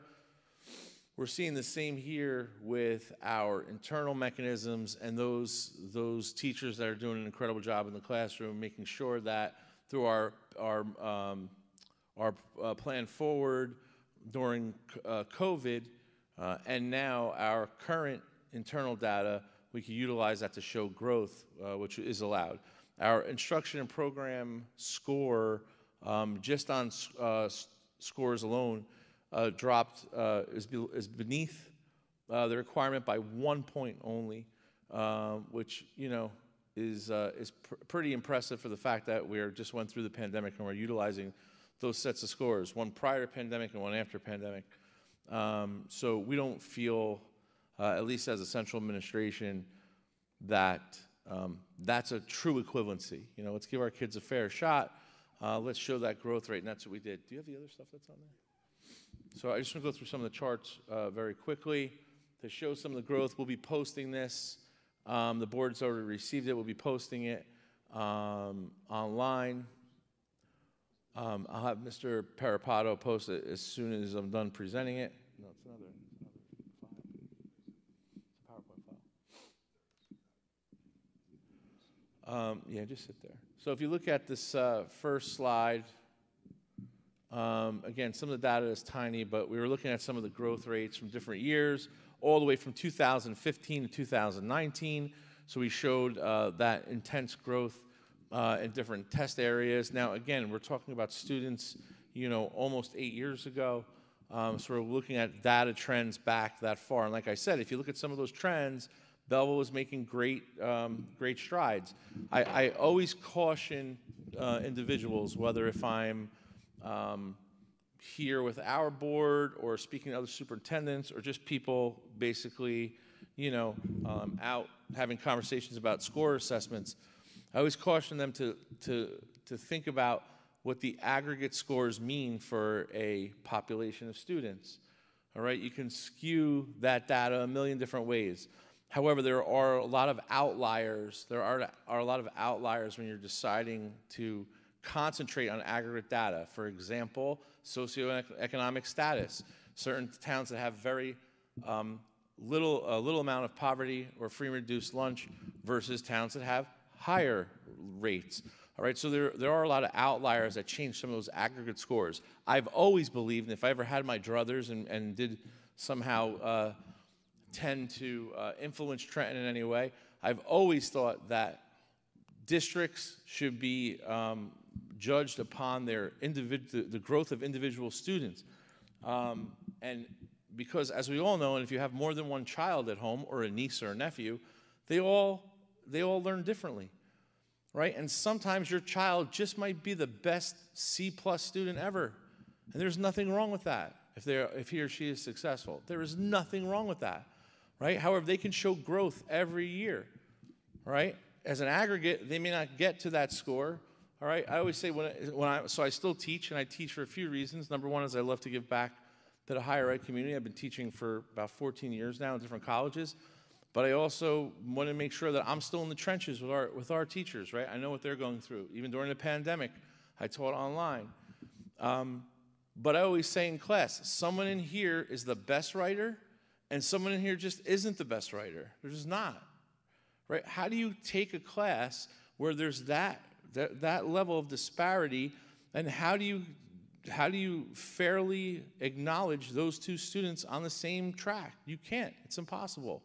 However, I can take the best writer, right? I can take the best writer in class and make sure he or she is growing to his or her potential, and I can take the not so best writer in class and make sure he or she is growing to his or her potential. They don't have to grow at the same rate. So that's an important thing. So that's what this waiver is based on. Jeff, can you hit these for me? So just keep hitting them. All right, next. All right, so we have different tiers here for spring testing, who was below, what was below. This is 2021, so we have a lot of back and forth. Next slide. Some of these are small. This is the Renaissance Learning 21-22. This histogram type chart, well, not really histogram, more like bar graphs, basically shows where we are at above benchmarks, those that green growth rates that you're seeing, different activities that were completed throughout the year, the fall, the winter, and the spring. So you see where those growth rates are, where people are at above benchmarks, and that's what we're showing. We're showing them at post-pandemic, which don't forget, 21-22 was post-pandemic. Our teachers were doing what we could internally to make sure that we saw that growth.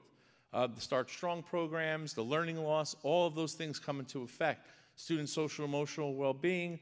There were students in 2020 that still hadn't returned to school. Some of them were still at home, right? So there's a lot of stuff happening. Same thing here with ELA, 21-22. We see some of those increases. We saw also in the spring that we had higher percentages of students in need of, that's the red part, urgent interventions. And those are the students that we're working on. That's our big RTI program. That's why we had a lot of this, bulk of this aid that we received from the government, or everybody calls it COVID money. A lot of our money went to these interventions. So hopefully we see these scores go up, as we start taking this year's assessment into next year's scores. We already reported this past year's assessment. We know those scores were low from the learning loss. So we're not happy about that, but we expect this big jump, and these are the internal pieces of the pie that we've been doing. All right, here we go with math. Our math scores, again, not happy about those.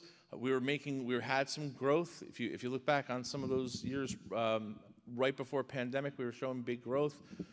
Again, not big aggregate numbers, but huge growth numbers once we had some of our sequences down or aligned correctly. And then, of course, COVID hit. So we're inevitably starting over, unfortunately.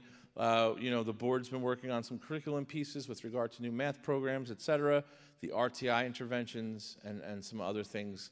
Again, this year's ELA stuff. So we're still using this Star Renaissance program to monitor every single child's growth, and that's what we're going on with this waiver. Same thing with ELA, math, you see it every year. It's tough to see these up front, but again, Mr. Parapato is going to post these online as soon as I'm done tonight. Okay, and that's it. So again, the waiver is on for the board's approval. We did, as per the waiver, we did talk about it in committee. We presented it tonight. Obviously, we'll take any questions or comments or even ideas from the public if they want to email me. Anyone has any ideas? Moving forward, we'll take this part of the continuum and then continue to progress and make sure our students grow exponentially over the next 5 years, so that we continue to show that growth. So, thank you.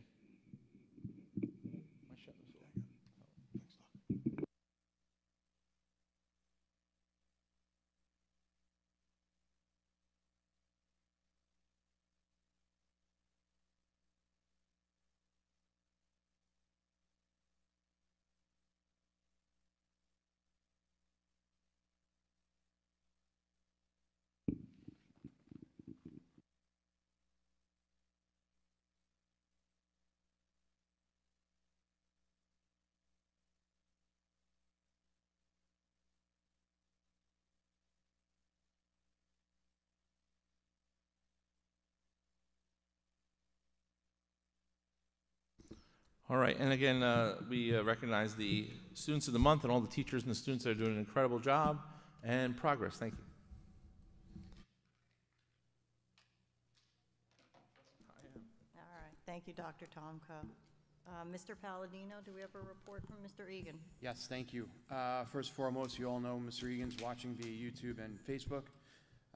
Mr. Egan certifies that there's sufficient funds to cover the district through June 30th of 2023. As represented by the district's treasurer in the financial reports that are on the agenda tonight for the month ending February 28th, 2023. Mr. Egan's reviewed the agenda and supports all the superintendent's recommendations as they pertain to personnel, purchasing, and finance. Mr. Egan is immensely pleased with the results of the June 30th, 2022 audit. He commends myself and my staff. He knows we worked extremely hard over these past few years to get the business office where it currently is today. And then last but not least, this has nothing to do with Mr. Egan. Just want to, on the record, commend my staff for all the hard work that they've all done. It's taken a number of years. I came here 6 years ago, a little over 6 years ago. Came in the door, there were 60 plus recommendations in the audit, with the district coming out of a $4.5 million deficit. To be sitting here today, financial reserves with pretty much one audit, as 2 of them have already been rectified, goes towards my staff. I have nothing to do with it. I have a great group of people in my office, and they all want to do what's in the best interest of the students, the community, the taxpayers, and the staff. So I thank all of them. To the chair, can I just have one more? Yes. Sorry, I just wanted to discuss very quickly some stuff on the agenda before we open up to the public with regard to the job descriptions and position controls. I've explained it a few times, but I just want to make sure that we keep reiterating that the board unlike some other places, and I'll just leave it at that. I'm not disparaging any superintendents or board members, but the board cannot just unilaterally create a position, or a superintendent can't just say, hey, you're going to be this person now. It's not how it goes, right? An actual position control has to be created so that the business administrator and his or her team can monitor where that budget money is and make sure there's enough money for payroll and in the tax lines, et cetera. And there also has to be a job description that's attached to that, right? Sometimes when we decide to expand positions or change positions, or there's a need to change positions, we have new positions with position controls and job descriptions. However, they replace other positions. So there are several additional job descriptions, position controls on tonight as well. These are replacement, these positions will be replaced. So these are not new creations, or so, for example, there's not additional positions per se. So I just wanted to make sure that the public's aware of that. And again, I think that these job descriptions, et cetera, should be looked at like we do periodically, because things change, platforms change and other policies change, et cetera. So I just wanted to put that out there. Thank you. Thank you, Dr. Tomko. Thank you, Mr. Palladino. We're going to move on to remarks by citizens on agenda items only. Motion to open public participation. Any motion? Motion to update. Second motion? Second. Erica. All those in favor? Aye. Any opposed? So we have first Mr. Michael Sheldon.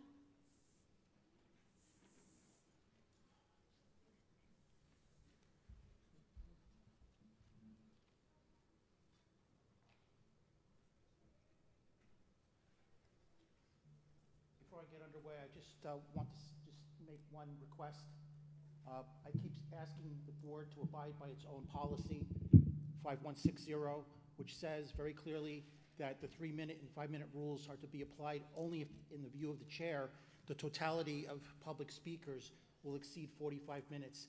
Tonight, for the first time, we were not given a separate opportunity to talk about the CAFR, which is now the AFGR. So I ask that a little extra time be given beyond the 3 minutes, and I would appreciate that out of fairness. Speaking of the CAFR, which is now the AFGR, first I thought it might be a bit of dyslexia, but Dr. Tomko said no, the name has been changed. The one comment or question I wanted to ask Mr. Bliss, but he is apparently left. 2 years ago, the general fund balance for our district was $7.1 million. Last year, the general fund balance was almost $9.7 million, and now the general fund balance is almost $11.4 million. Now, I've always argued that these huge general fund balances are indicative that Belleville residents, the Belleville taxpayers, the grossly already overtaxed Belleville taxpayers are paying much more than they necessarily have to run the school district. But combine that with the fact that just a couple weeks ago, Governor Murphy announced the school funding for the 23-24 academic year. Belleville, fortunately, is getting an extra $10.4 million in the next allotment, which brings our total state aid for the 23-24 year to over $54 million. Now, on tonight's agenda, 11.4, the board is moving to adopt the preliminary budget for 23-24. And yes, we all know that it now goes off to Mr. Zara for technical review, and until he returns it on or before April 20th, you can't really say anything about the details. But I'm not asking for the details. I'm asking that either Dr. Tomko or the finance chair, Ms. Daddis, perhaps just give us a quick preview of what awaits. And I'm praying that with all this extra money floating around, that this year there's absolutely zero increase in the local school tax levy, and hopefully a reduction, which is what Governor Murphy tells the state every year when he gives his budget address, that this increase in local aid for underfunded districts like Belleville, his words exactly are, every extra dollar state aid is one less dollar in local school taxes, but every year there's always an increase. So I would like, just some later tonight, if some words can be said about what awaits us with the budget for 23-24. Now, as far as the actual agenda is concerned tonight, first question was 10.20. You're again giving Environmental Logic LLC almost $18,000 to do additional soil borings at 259 Washington Avenue. That's the former King's window lot, which is supposed to eventually become this shared services municipal Board of Ed parking garage. But I went back through the previous board agendas. In June of last year, you awarded almost $12,000 to the same firm to look at metallic anomalies on the site. In July of last year, you awarded over $7,000 to do additional sampling, borings, well point samples. September 19th, you awarded $1,350 to the same firm for environmental services without any additional description. Sorry, let me just. And in December of 19th, you awarded $3,500 for a geophysical study. So I'm asking, why are all these extra studies being conducted and all these additional monies being extended? I would like to have some explanation for that. Agenda item 10.23, you are about to appropriate almost $2 million under a 5-year lease agreement. Again, 5-year leases, under state law, anything 5 years plus 1 day automatically has to be approved by voters. 5 years or less lease agreements are the domain of the board. But you're entering into a lease agreement to purchase furniture or to lease furniture for the middle school annex, which is the former Eastern International College, and the high school. Is this, first of all, a 5-year lease or a 5-year lease purchase agreement?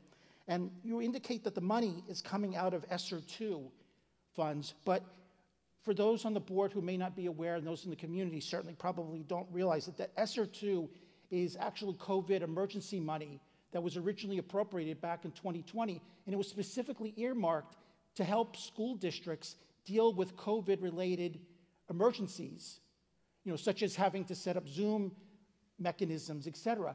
How does new furniture for the middle school annex and the high school possibly satisfy the criteria for ESSER? And I'd like to have an explanation. What is the justification for using COVID emergent monies to buy new stuff for the district? Not that I'm opposed to that, but it seems to me that this is a very specious usage of ESSER monies. And in fact, the ESSER agency has an inspector general. And if I don't get an adequate explanation, I just might be inclined to reach out to the Office of the Inspector General, because they do want people to report for fraud, abuse, and waste. So those are the questions for the agenda. I would like if you could offer some explanation for the questions I asked tonight. I'll have more to say in the second session. Thank you.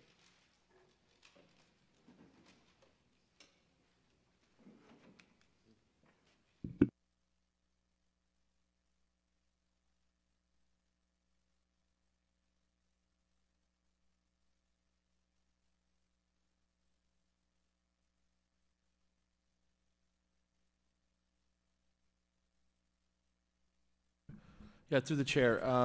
We have your questions here, Mr. Sheldon. Thank you. We'll try to get back to you with some of those answers. But I can answer the one with the furniture lease. So ESSER does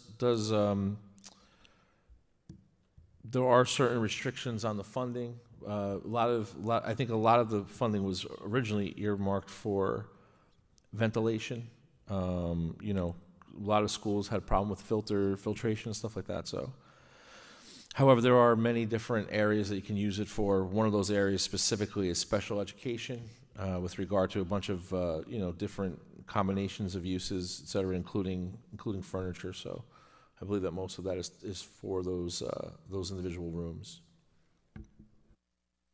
Okay, thank you, Dr. Tomko. We have a motion to close public participation. Motion. Second. All those in favor? Aye. Any opposed? Okay, hearing none, we're going to move on. We're going to move on to personnel. So can we have a motion to approve personnel, items 7.1 to 7.38? Motion. I'll second it. Is there any discussion on personnel? Hearing none, Mr. Palladino, please call the roll. Trustee Dattis. Yes. Trustee Darrow. Yes. Trustee Jacko. Yes to all except 7.2, 7.3, 7.25, and 7.26. Just for the record, that's 7.2, 7.3, 7.25, and 7.26. Yes, Mr. Palladino. Trustee Williams. Yes. Vice President Benamini. Sorry, yes. All right. Motion for curriculum and instruction, items 8.1 and 8.2. Motion? Motion. Second.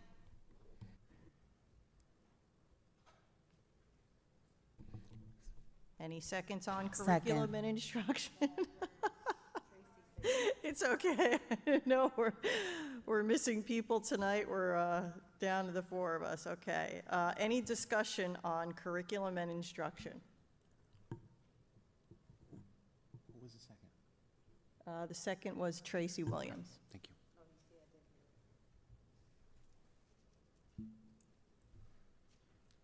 Hearing no discussion, Mr. Palladino, please call the roll. Trustee Dattis. Yes. Trustee Darrow. Yes. Trustee Jacko. Yes. Trustee Williams. Yes. Vice President Benamini. Yes. For board action and board policy, items 9.1 to 9.23. Can we have a motion? Motion. And a second? Second. Any discussion? Okay, hearing none, Mr. Palladino, please call the roll. Trustee Dattis. Yes. Trustee Darrow. Yes. Trustee Jacko. Yes to all, but I take no part in 9.1. Trustee Williams. Yes. Vice President Benamini. Yes. Motion for purchasing and business services, items 10.1 to 10.40. Motion. Motion. And a second? Second. Any discussion? All right, hearing none, Mr. Palladino, please call the roll. Trustee Dattis. Yes. Trustee Darrow. Yes. Trustee Jacko. Yes to all except to 10.23 and 10.13. Those would be a no. Trustee Williams. Yes. Vice President Benamini. Yes. All right, and a motion on finance, items 11.1 to 11.14. Motion. And a second? I'll second it. And any discussion? Yes, Madam Vice President. Okay, Erica? So on item 11 on the agenda, there's a item 11.4, which is the 2023-2024 preliminary budget. I want to state that I implore my fellow trustees to please listen to my request. I ask for a fair budget with a mission that is seen with an economical and responsible lens. I ask that you remember you were elected by the community to make sure our kids and school district provide the necessities needed to succeed. This preliminary budget will potentially increase the tax levy. I recall in 2017, I was one of the major supporters of our $49 million referendum increase, which increased our taxes to make sure that our students had safe buildings and other supplies that they did not have. But that was a safety protocol request. At this time, I ask that we unite and request that our superintendent does a more affordable, friendlier budget with realistic numbers based on the financial demographics in Belleville, New Jersey. Many families and community people here have to debate between paying rent and buying food. And these are the same, if not often the same, parents of our current students. So I ask the board to please take that into mind before voting.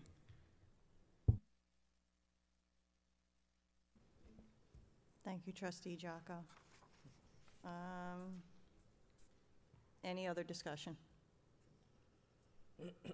Nope. Mr. Palladino, please call the roll. Trustee Dattis. Yes. Trustee Darrow. Yes. Trustee Jacko. Yes to 10.3, no to 10, I'm sorry, yes to 11.3, no to 11.4.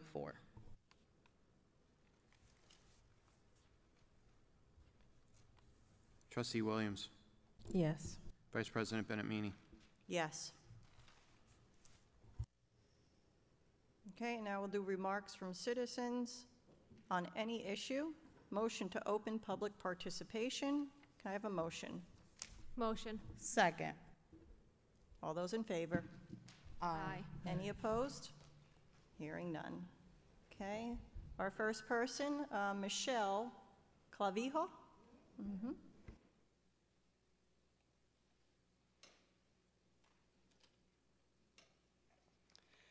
Good evening.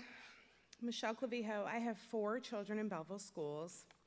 It's really hard for me to get here, so I'm going to cover a few topics that have been on my mind, and if it feels like I'm jumping around a little bit, just bear with me. Okay, so first, I'd like to know if there's any plans for the summer bridge program to return. My kids enjoyed it last year. It was a great way to keep them into a relaxed but continued schedule of school. It was a great investment for our kids, and I hope it continues. Next, I'd like to know when School 5 will be getting a playground. Last year, during the budget meeting, there was mention of adding playgrounds, but it's been almost a year.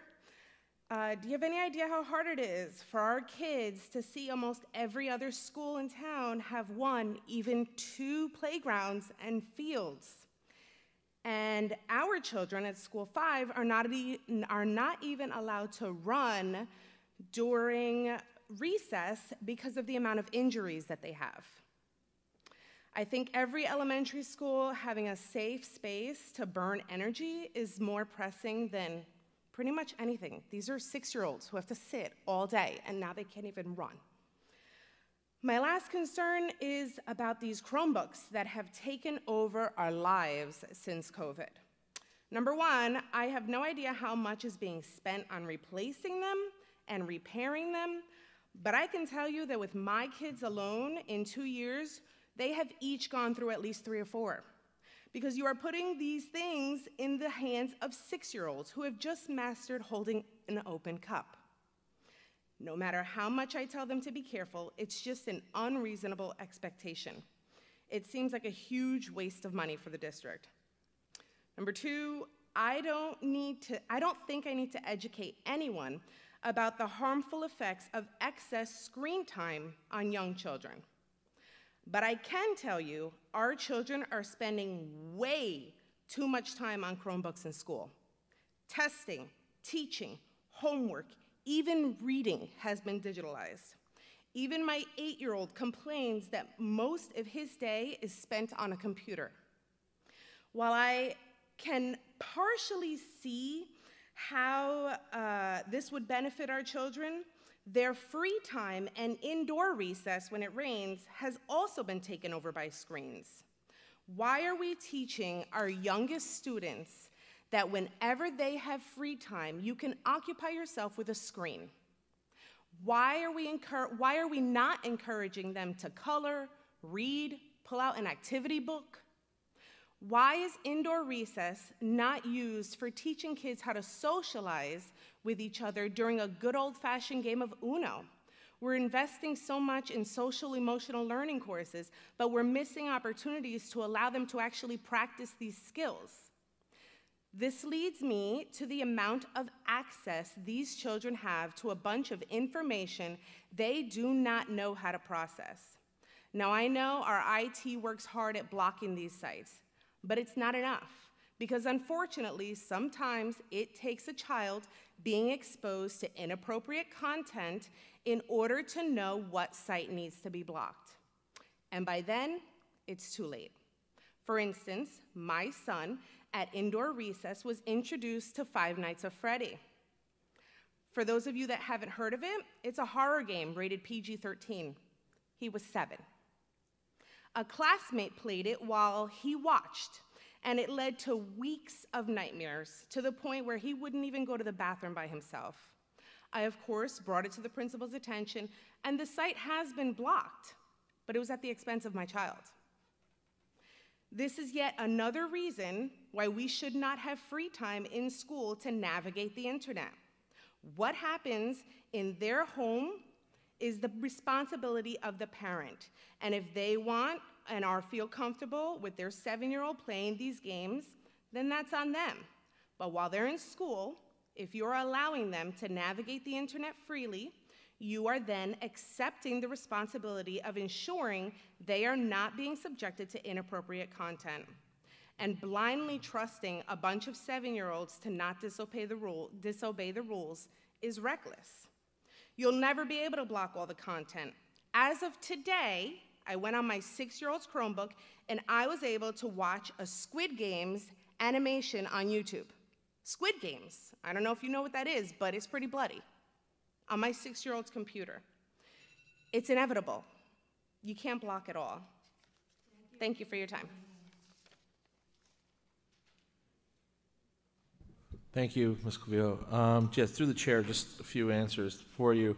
The Summer Bridge Academy is, I don't know if we approved it last month or it was this month, but we are putting it, it's actually, we're trying to work with the township a little bit on camps now. So I don't know if you, the municipality mentioned that at their meeting the other day. So it's just a little bit, it's taken us a little bit longer, but that's definitely bigger and better than ever.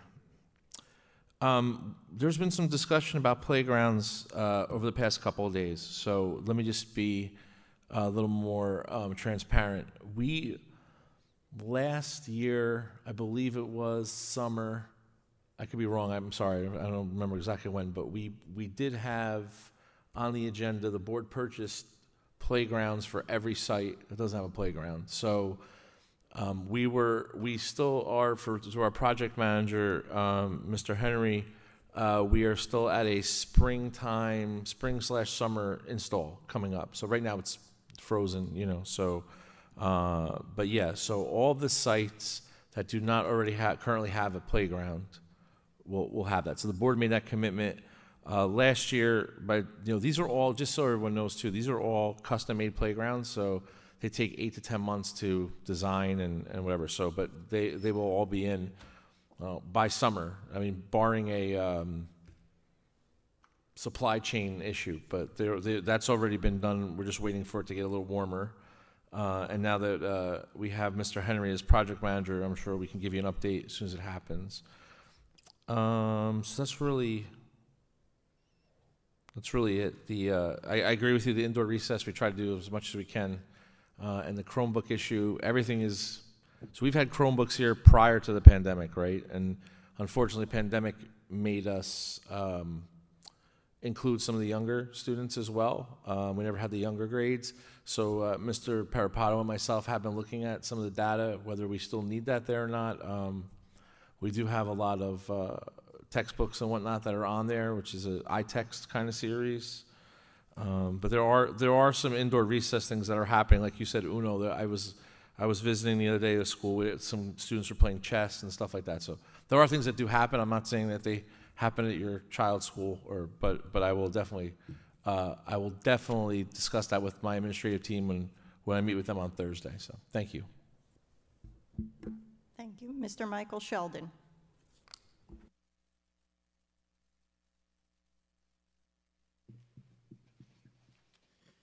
Good evening again. Just a little bit of good news to start off here.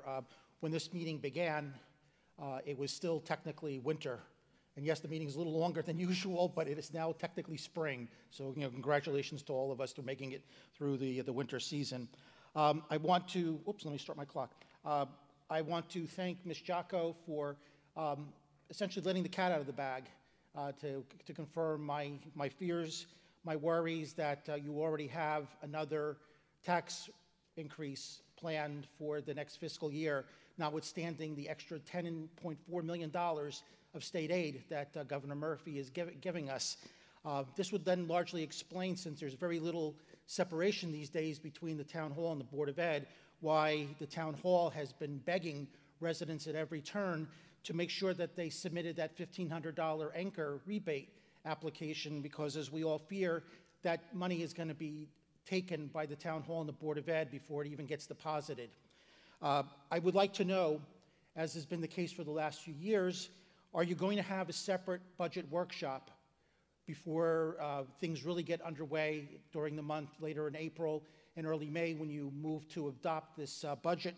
Last year, when you had the workshop, you intentionally moved it up to a 5 o'clock start, which is really disgusting, because you know all too well that the vast majority of stakeholders in this township are never going to be able to make a 5 o'clock budget workshop. So I'm asking all of you to do the right thing, not only to have a budget workshop once again, but start it at 7 o'clock, so there's a chance for actual community participation. But then again, obviously there's certain interest here that want to keep the budget details as quiet as possible. And I wonder how many of the trustees have actually seen the detailed budget, the excruciatingly long Excel sheet that goes 100 pages with all the appropriations. I doubt that many of you, if any of you, have actually seen that. Probably instead you've been given a summary and told that once Mr. Zara, the Essex County Superintendent, does his technical review, then it'll be given internally to the board and then subsequently released to the public. Separate note, I've been meaning to mention this to you. I'm always a big advocate for safety and security, especially when I was on the board. You have a single ballard here at the high school nearest the field. That little passageway now has been narrowed because you seeded some of the parking lot so that the town could put in the track, the running track. It's a very narrow passageway. You have a single little ballard on that corner, and I think that because of all of the changes there, to make sure that you don't have a vehicle inadvertently running into the wall, and I don't know if there's a mechanical room there or if there's a classroom, but I think you should try to put in at least 3, if not more, ballards in that corner, just to buffer should a vehicle lose control and not plow into that corner of the school. I had asked some time ago for a copy of the appraisal for the Eastern International College, and when I asked for it the first time last year, I was given a highly redacted version of it with essentially all the numerical information redacted, under the premise that you were still in negotiations and obviously you couldn't give that information out to the public, but that's now moot. And I was finally given essentially an unredacted copy of that appraisal. But what caught my eye is that when the auditing firm McInerney, who you've now hired to do 3 more appraisals, when McInerney gave its evaluation as of February 14th, 2022, they listed the appraised value of the Eastern International College at $4.2 million, exactly 4200000. But yet, a month later, at the recommendation of Dr. Tomko, you board members voted to purchase that same building for $5,800,000 more than what the appraisers said it was worth. So I would like to know, what is the justification for paying 20% more than what the appraisal said that building was worth? Now, when Dr. Tomko gave his sales pitch last year to get community buy-in for this and all the other encompassing aspects, Dr. Tomko used words like immaculate, pristine, that the building was ready to be used from day one. So now I have to wonder, because you spent an extra $800,000 on this building, why do you have to buy new furniture for this annex as well, which was one of the budget items I asked about earlier this evening? So there's just really a lot of uncertainties here, and I realize my time is up. Boy, there's so much more I would like to speak about with this whole project, but it'll come eventually. So if I could have some answers to these questions, I would appreciate it. Thank you.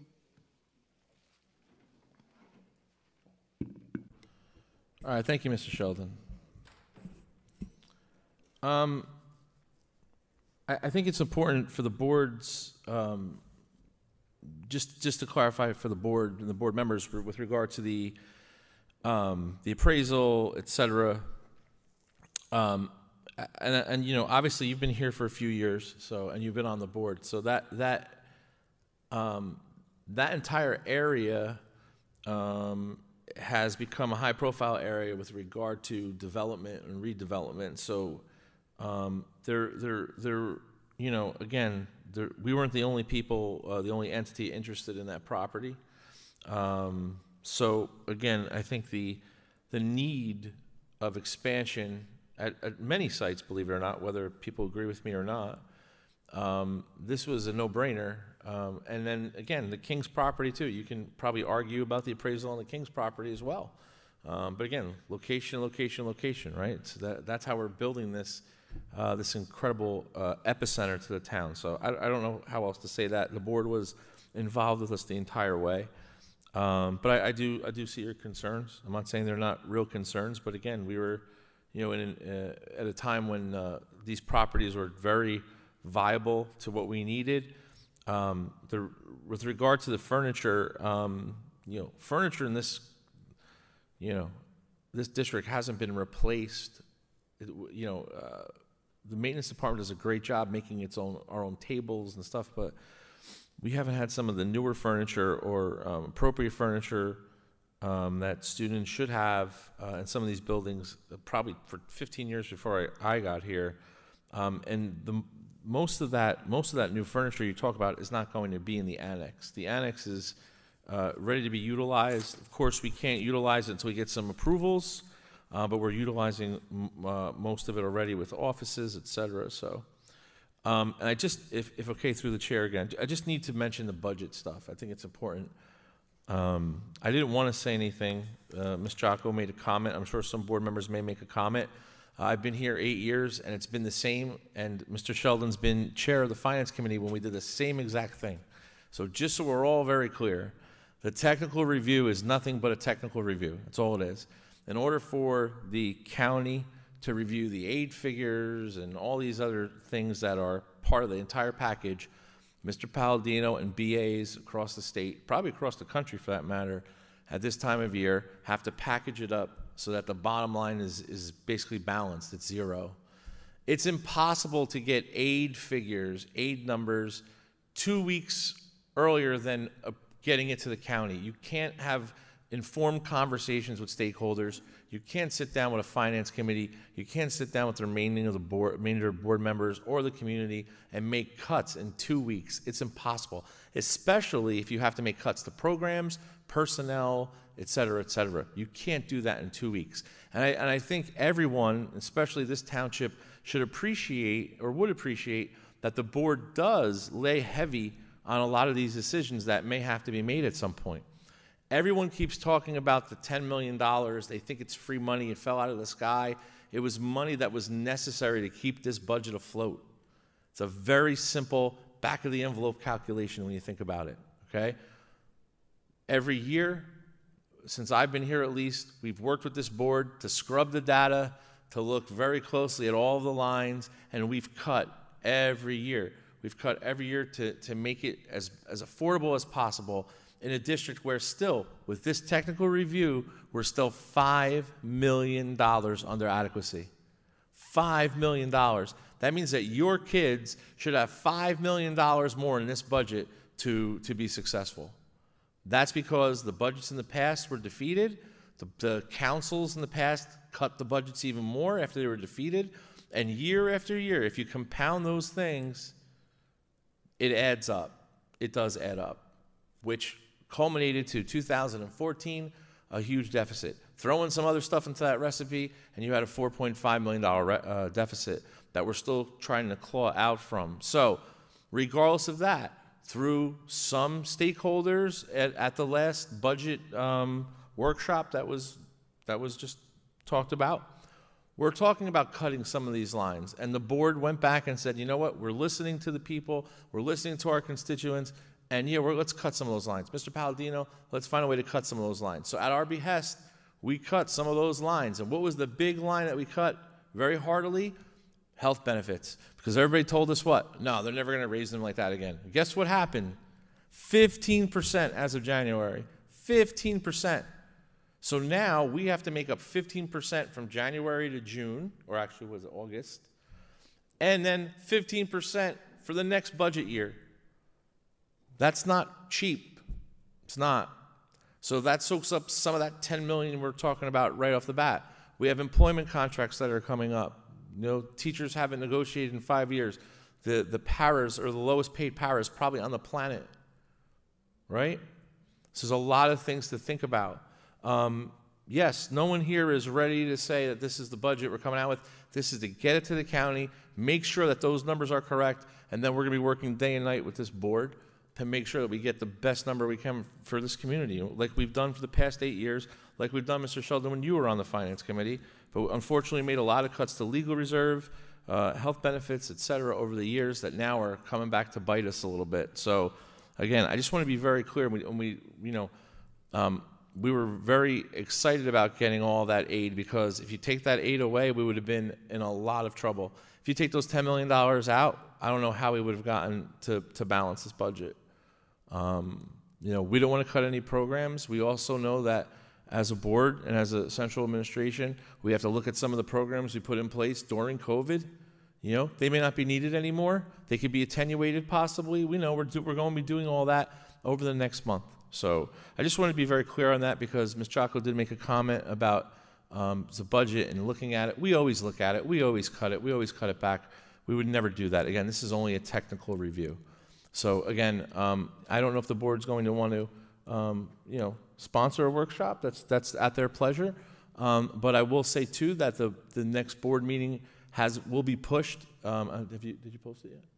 We're going to be posting that as April 24th. Because we are not allowed to have a budget hearing until April 24th. That's by law. So this board will be working on this with us to at least up to that point. So we have a little more than a month to chisel these numbers back. So just wanted to make sure, speaking for the board, that I'm confident that we'll be working day and night to do that like we have for the past 8 years now. So thank you. Thank you, Dr. Tomko. We'll have a motion to close public participation. Motion? Motion. Second. All those in favor? Aye. Aye. And no opposed. Moving on to our board trustees for their committee reports or any comments. We'll begin with Ms. Trustee Erica Jocko. Thank you, Madam Vice President. I'm trying to pull up my operations report, and it's just not pulling up on my phone. I'm sorry. Okay, so congratulations to the Governor's Educators of the Year. It was great to see all the teachers from Hornblowers, school number 3, number 4, number 5, 7, 8, 9, 10, Belleville Middle School and Belleville High School here. It's amazing that we have our Teachers of the Year and support staff honored.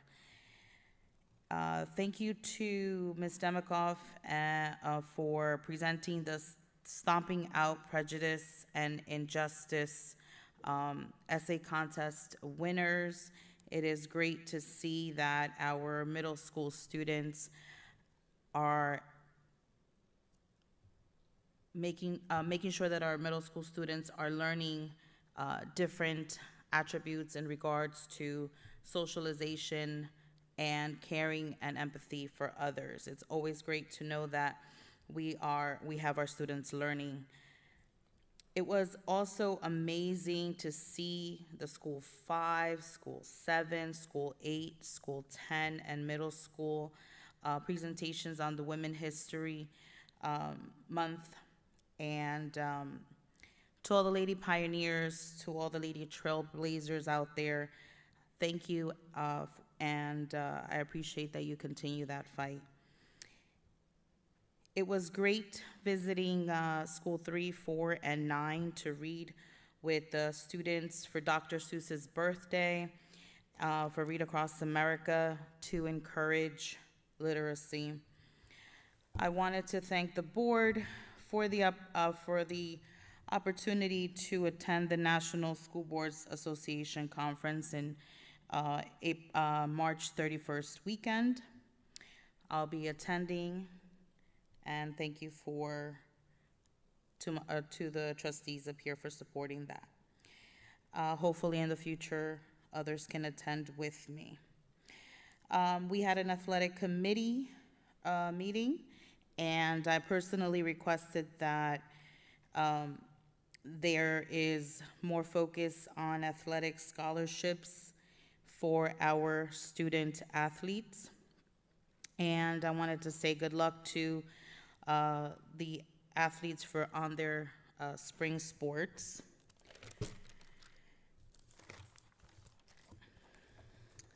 Now that the item 11.4 regarding our budget the preliminary budget has passed, I wanted to emphasize that our community in Belleville, New Jersey is financially challenged. And I hope that in the future we can provide, as I stated before, a more economical and realistic budget, because I know that personally I would love to do more all the time. I wish I could, but I only have 24 hours in one day, so I have to take one day at a time. So I just want to make sure that my fellow peers up here remember that. And I really appreciate you listening to my comments about that.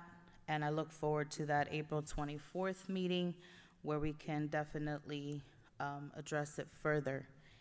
And I will do the operation. I don't know if Mr. Palladino can assist me with the operations information, because I could not bring it up on my cell phone, with a small recap. Thank you.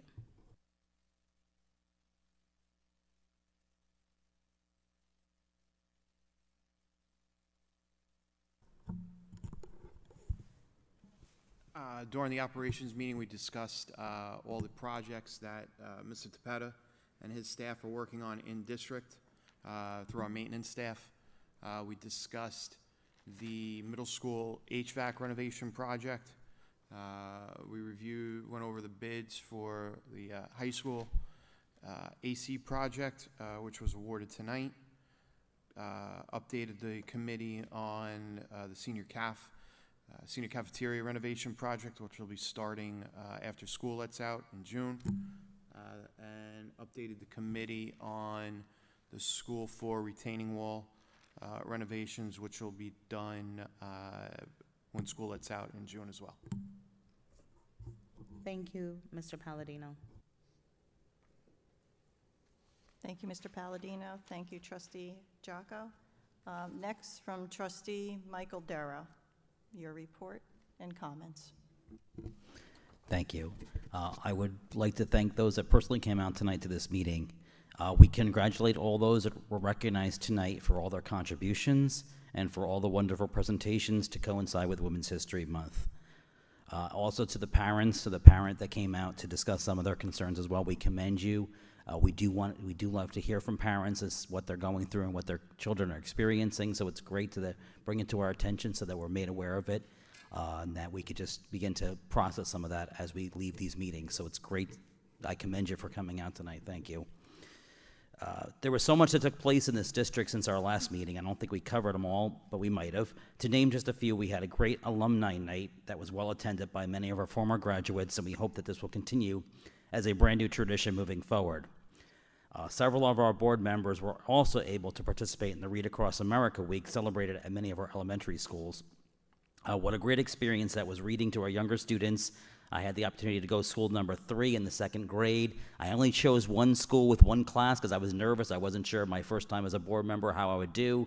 The kids were so welcoming and so inviting, and I kind of wish I did more that day, but they were very wonderful to read to, and they absorbed everything, and it was great to have the opportunity to do that. So hopefully next year I'll be able to do a little bit more in that area. We also had a wonderful performances of Vita put on by our very talented high school students.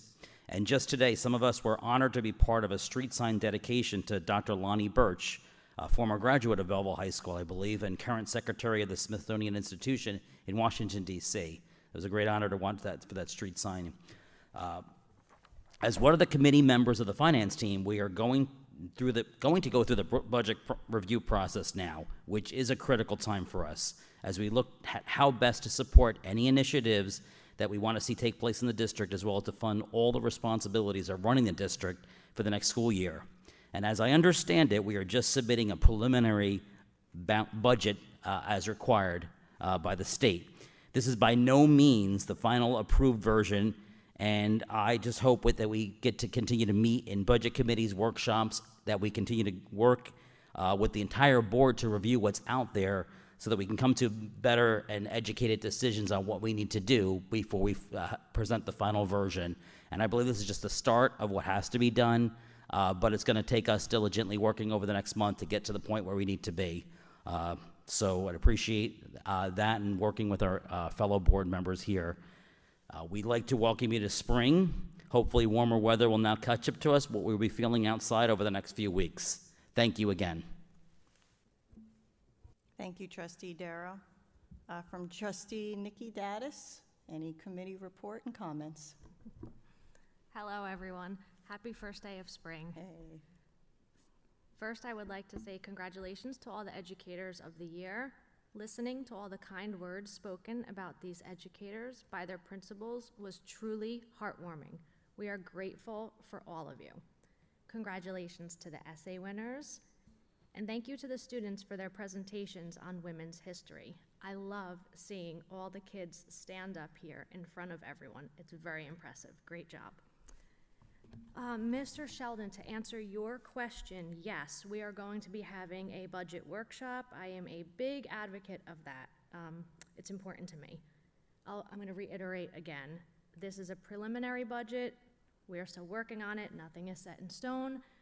And I promise as chair of the Finance Committee to get the number down as close to 0 as I possibly can. We're going to be on top of it, and we're going to be going line by line. That's it. Everyone have a good night. Thank you, Trustee Daddis. And Trustee Tracy Williams, some comments and committee report. Thank you, Vice President. Good evening, everyone. Congratulations to all of the educators who were awarded the 2022-2023 Governor's Educator of the Year Award. Thank you for your commitment, professionalism, and dedication that you provide every day to our students. Congratulations to our students who received awards in the poetry contest and those who gave such a beautiful and informative women's history presentation. Also, I had the pleasure of attending the opening night of the school production, Evita. The performances were undoubtedly star-studded. A job well done to everyone who participated in such a magnificent show. Another job well done to everyone who helped make the Belleville alumni event a success. And also what an honor to be present at the Dr. Lonnie Bunch street naming as Belleville continues breaking barriers and making history. Next, I encourage everyone to continue helping our students in their areas of need, accommodating our special needs students, and supporting our ESL programs to positively impact student achievement. In closing, in recognition of Women's History Month, I leave you with an inspirational quote we all can learn from, given by our late Supreme Court Justice Ruth Bader Ginsburg, on how she wanted to be remembered as someone who used whatever talent she had to do her work to the very best of her ability and to help repair tears in her society to make things a little better through the use of whatever ability she has. to do something outside of myself. Thank you and have a great evening. Thank you, Trustee Williams. And Ms. Jody Velez, would you like to make some closing comments? Yes. Good evening, everyone. I want to congratulate the teachers and students from the different schools who won an award tonight and presented their Women's History Month projects. You are all phenomenal. As the daughter of a teacher, I witness how tirelessly teachers work. I admire how passionate you are about your jobs and the time you spend ensuring that students are not only learning, but they're reaching their goals and you're helping them do that. It is teachers like you that mold students to reach everything and strive to be better. And if you do not hear it enough, thank you for everything. I would also like to say Happy Women's Empowerment Month. This month highlights the contributions of women to events in history and society. Over time, we have witnessed women pursuing something that they were passionate about, even if it was in a male-dominated field. Growing up, I have seen brilliant women with leadership positions being called bossy or sassy for simply doing their job. This was something that I experienced at 12 years old when a teacher would assign groups and pick a new group leader for the week, as the guy who was the leader was never called these things. Let us eliminate the double standard. Women often encounter double standards in healthcare, parenting, and the workforce. Nonetheless, women are leaders. And there is still a long way to go for women to enjoy equality. So thank you to all the women who have not only been empowering, but have endlessly shown support and done the things that they are passionate about.